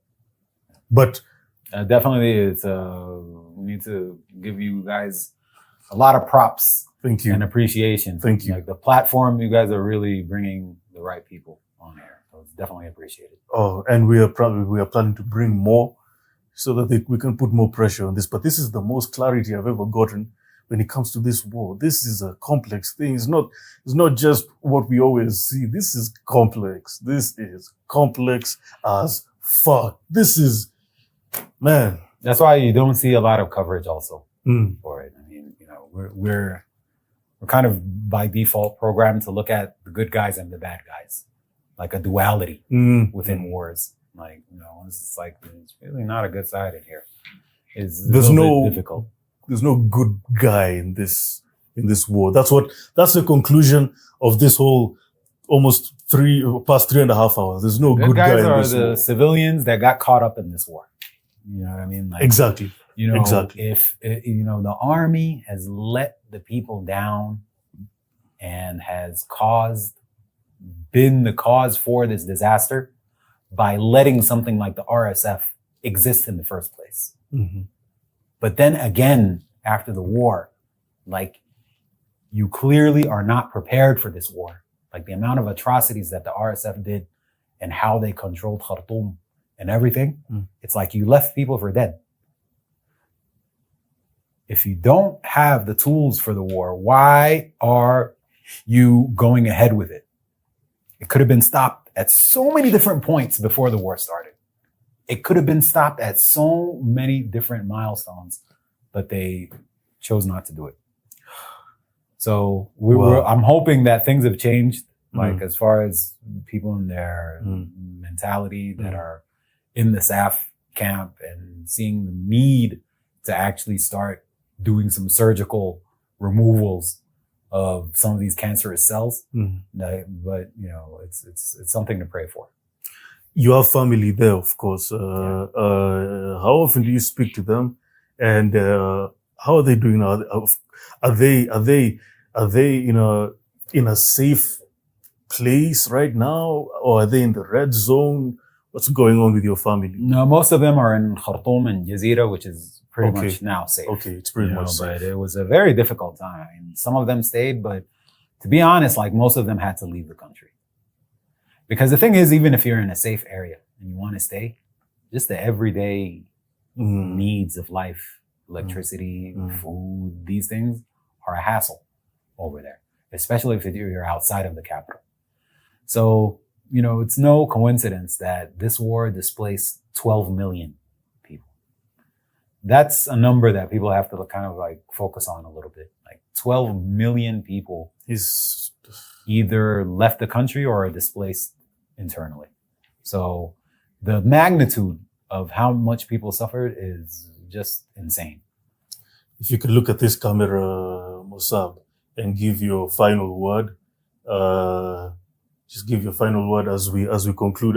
But before you do, as for me, I want to say thank you, man. Thank you for coming. Thank you for giving us a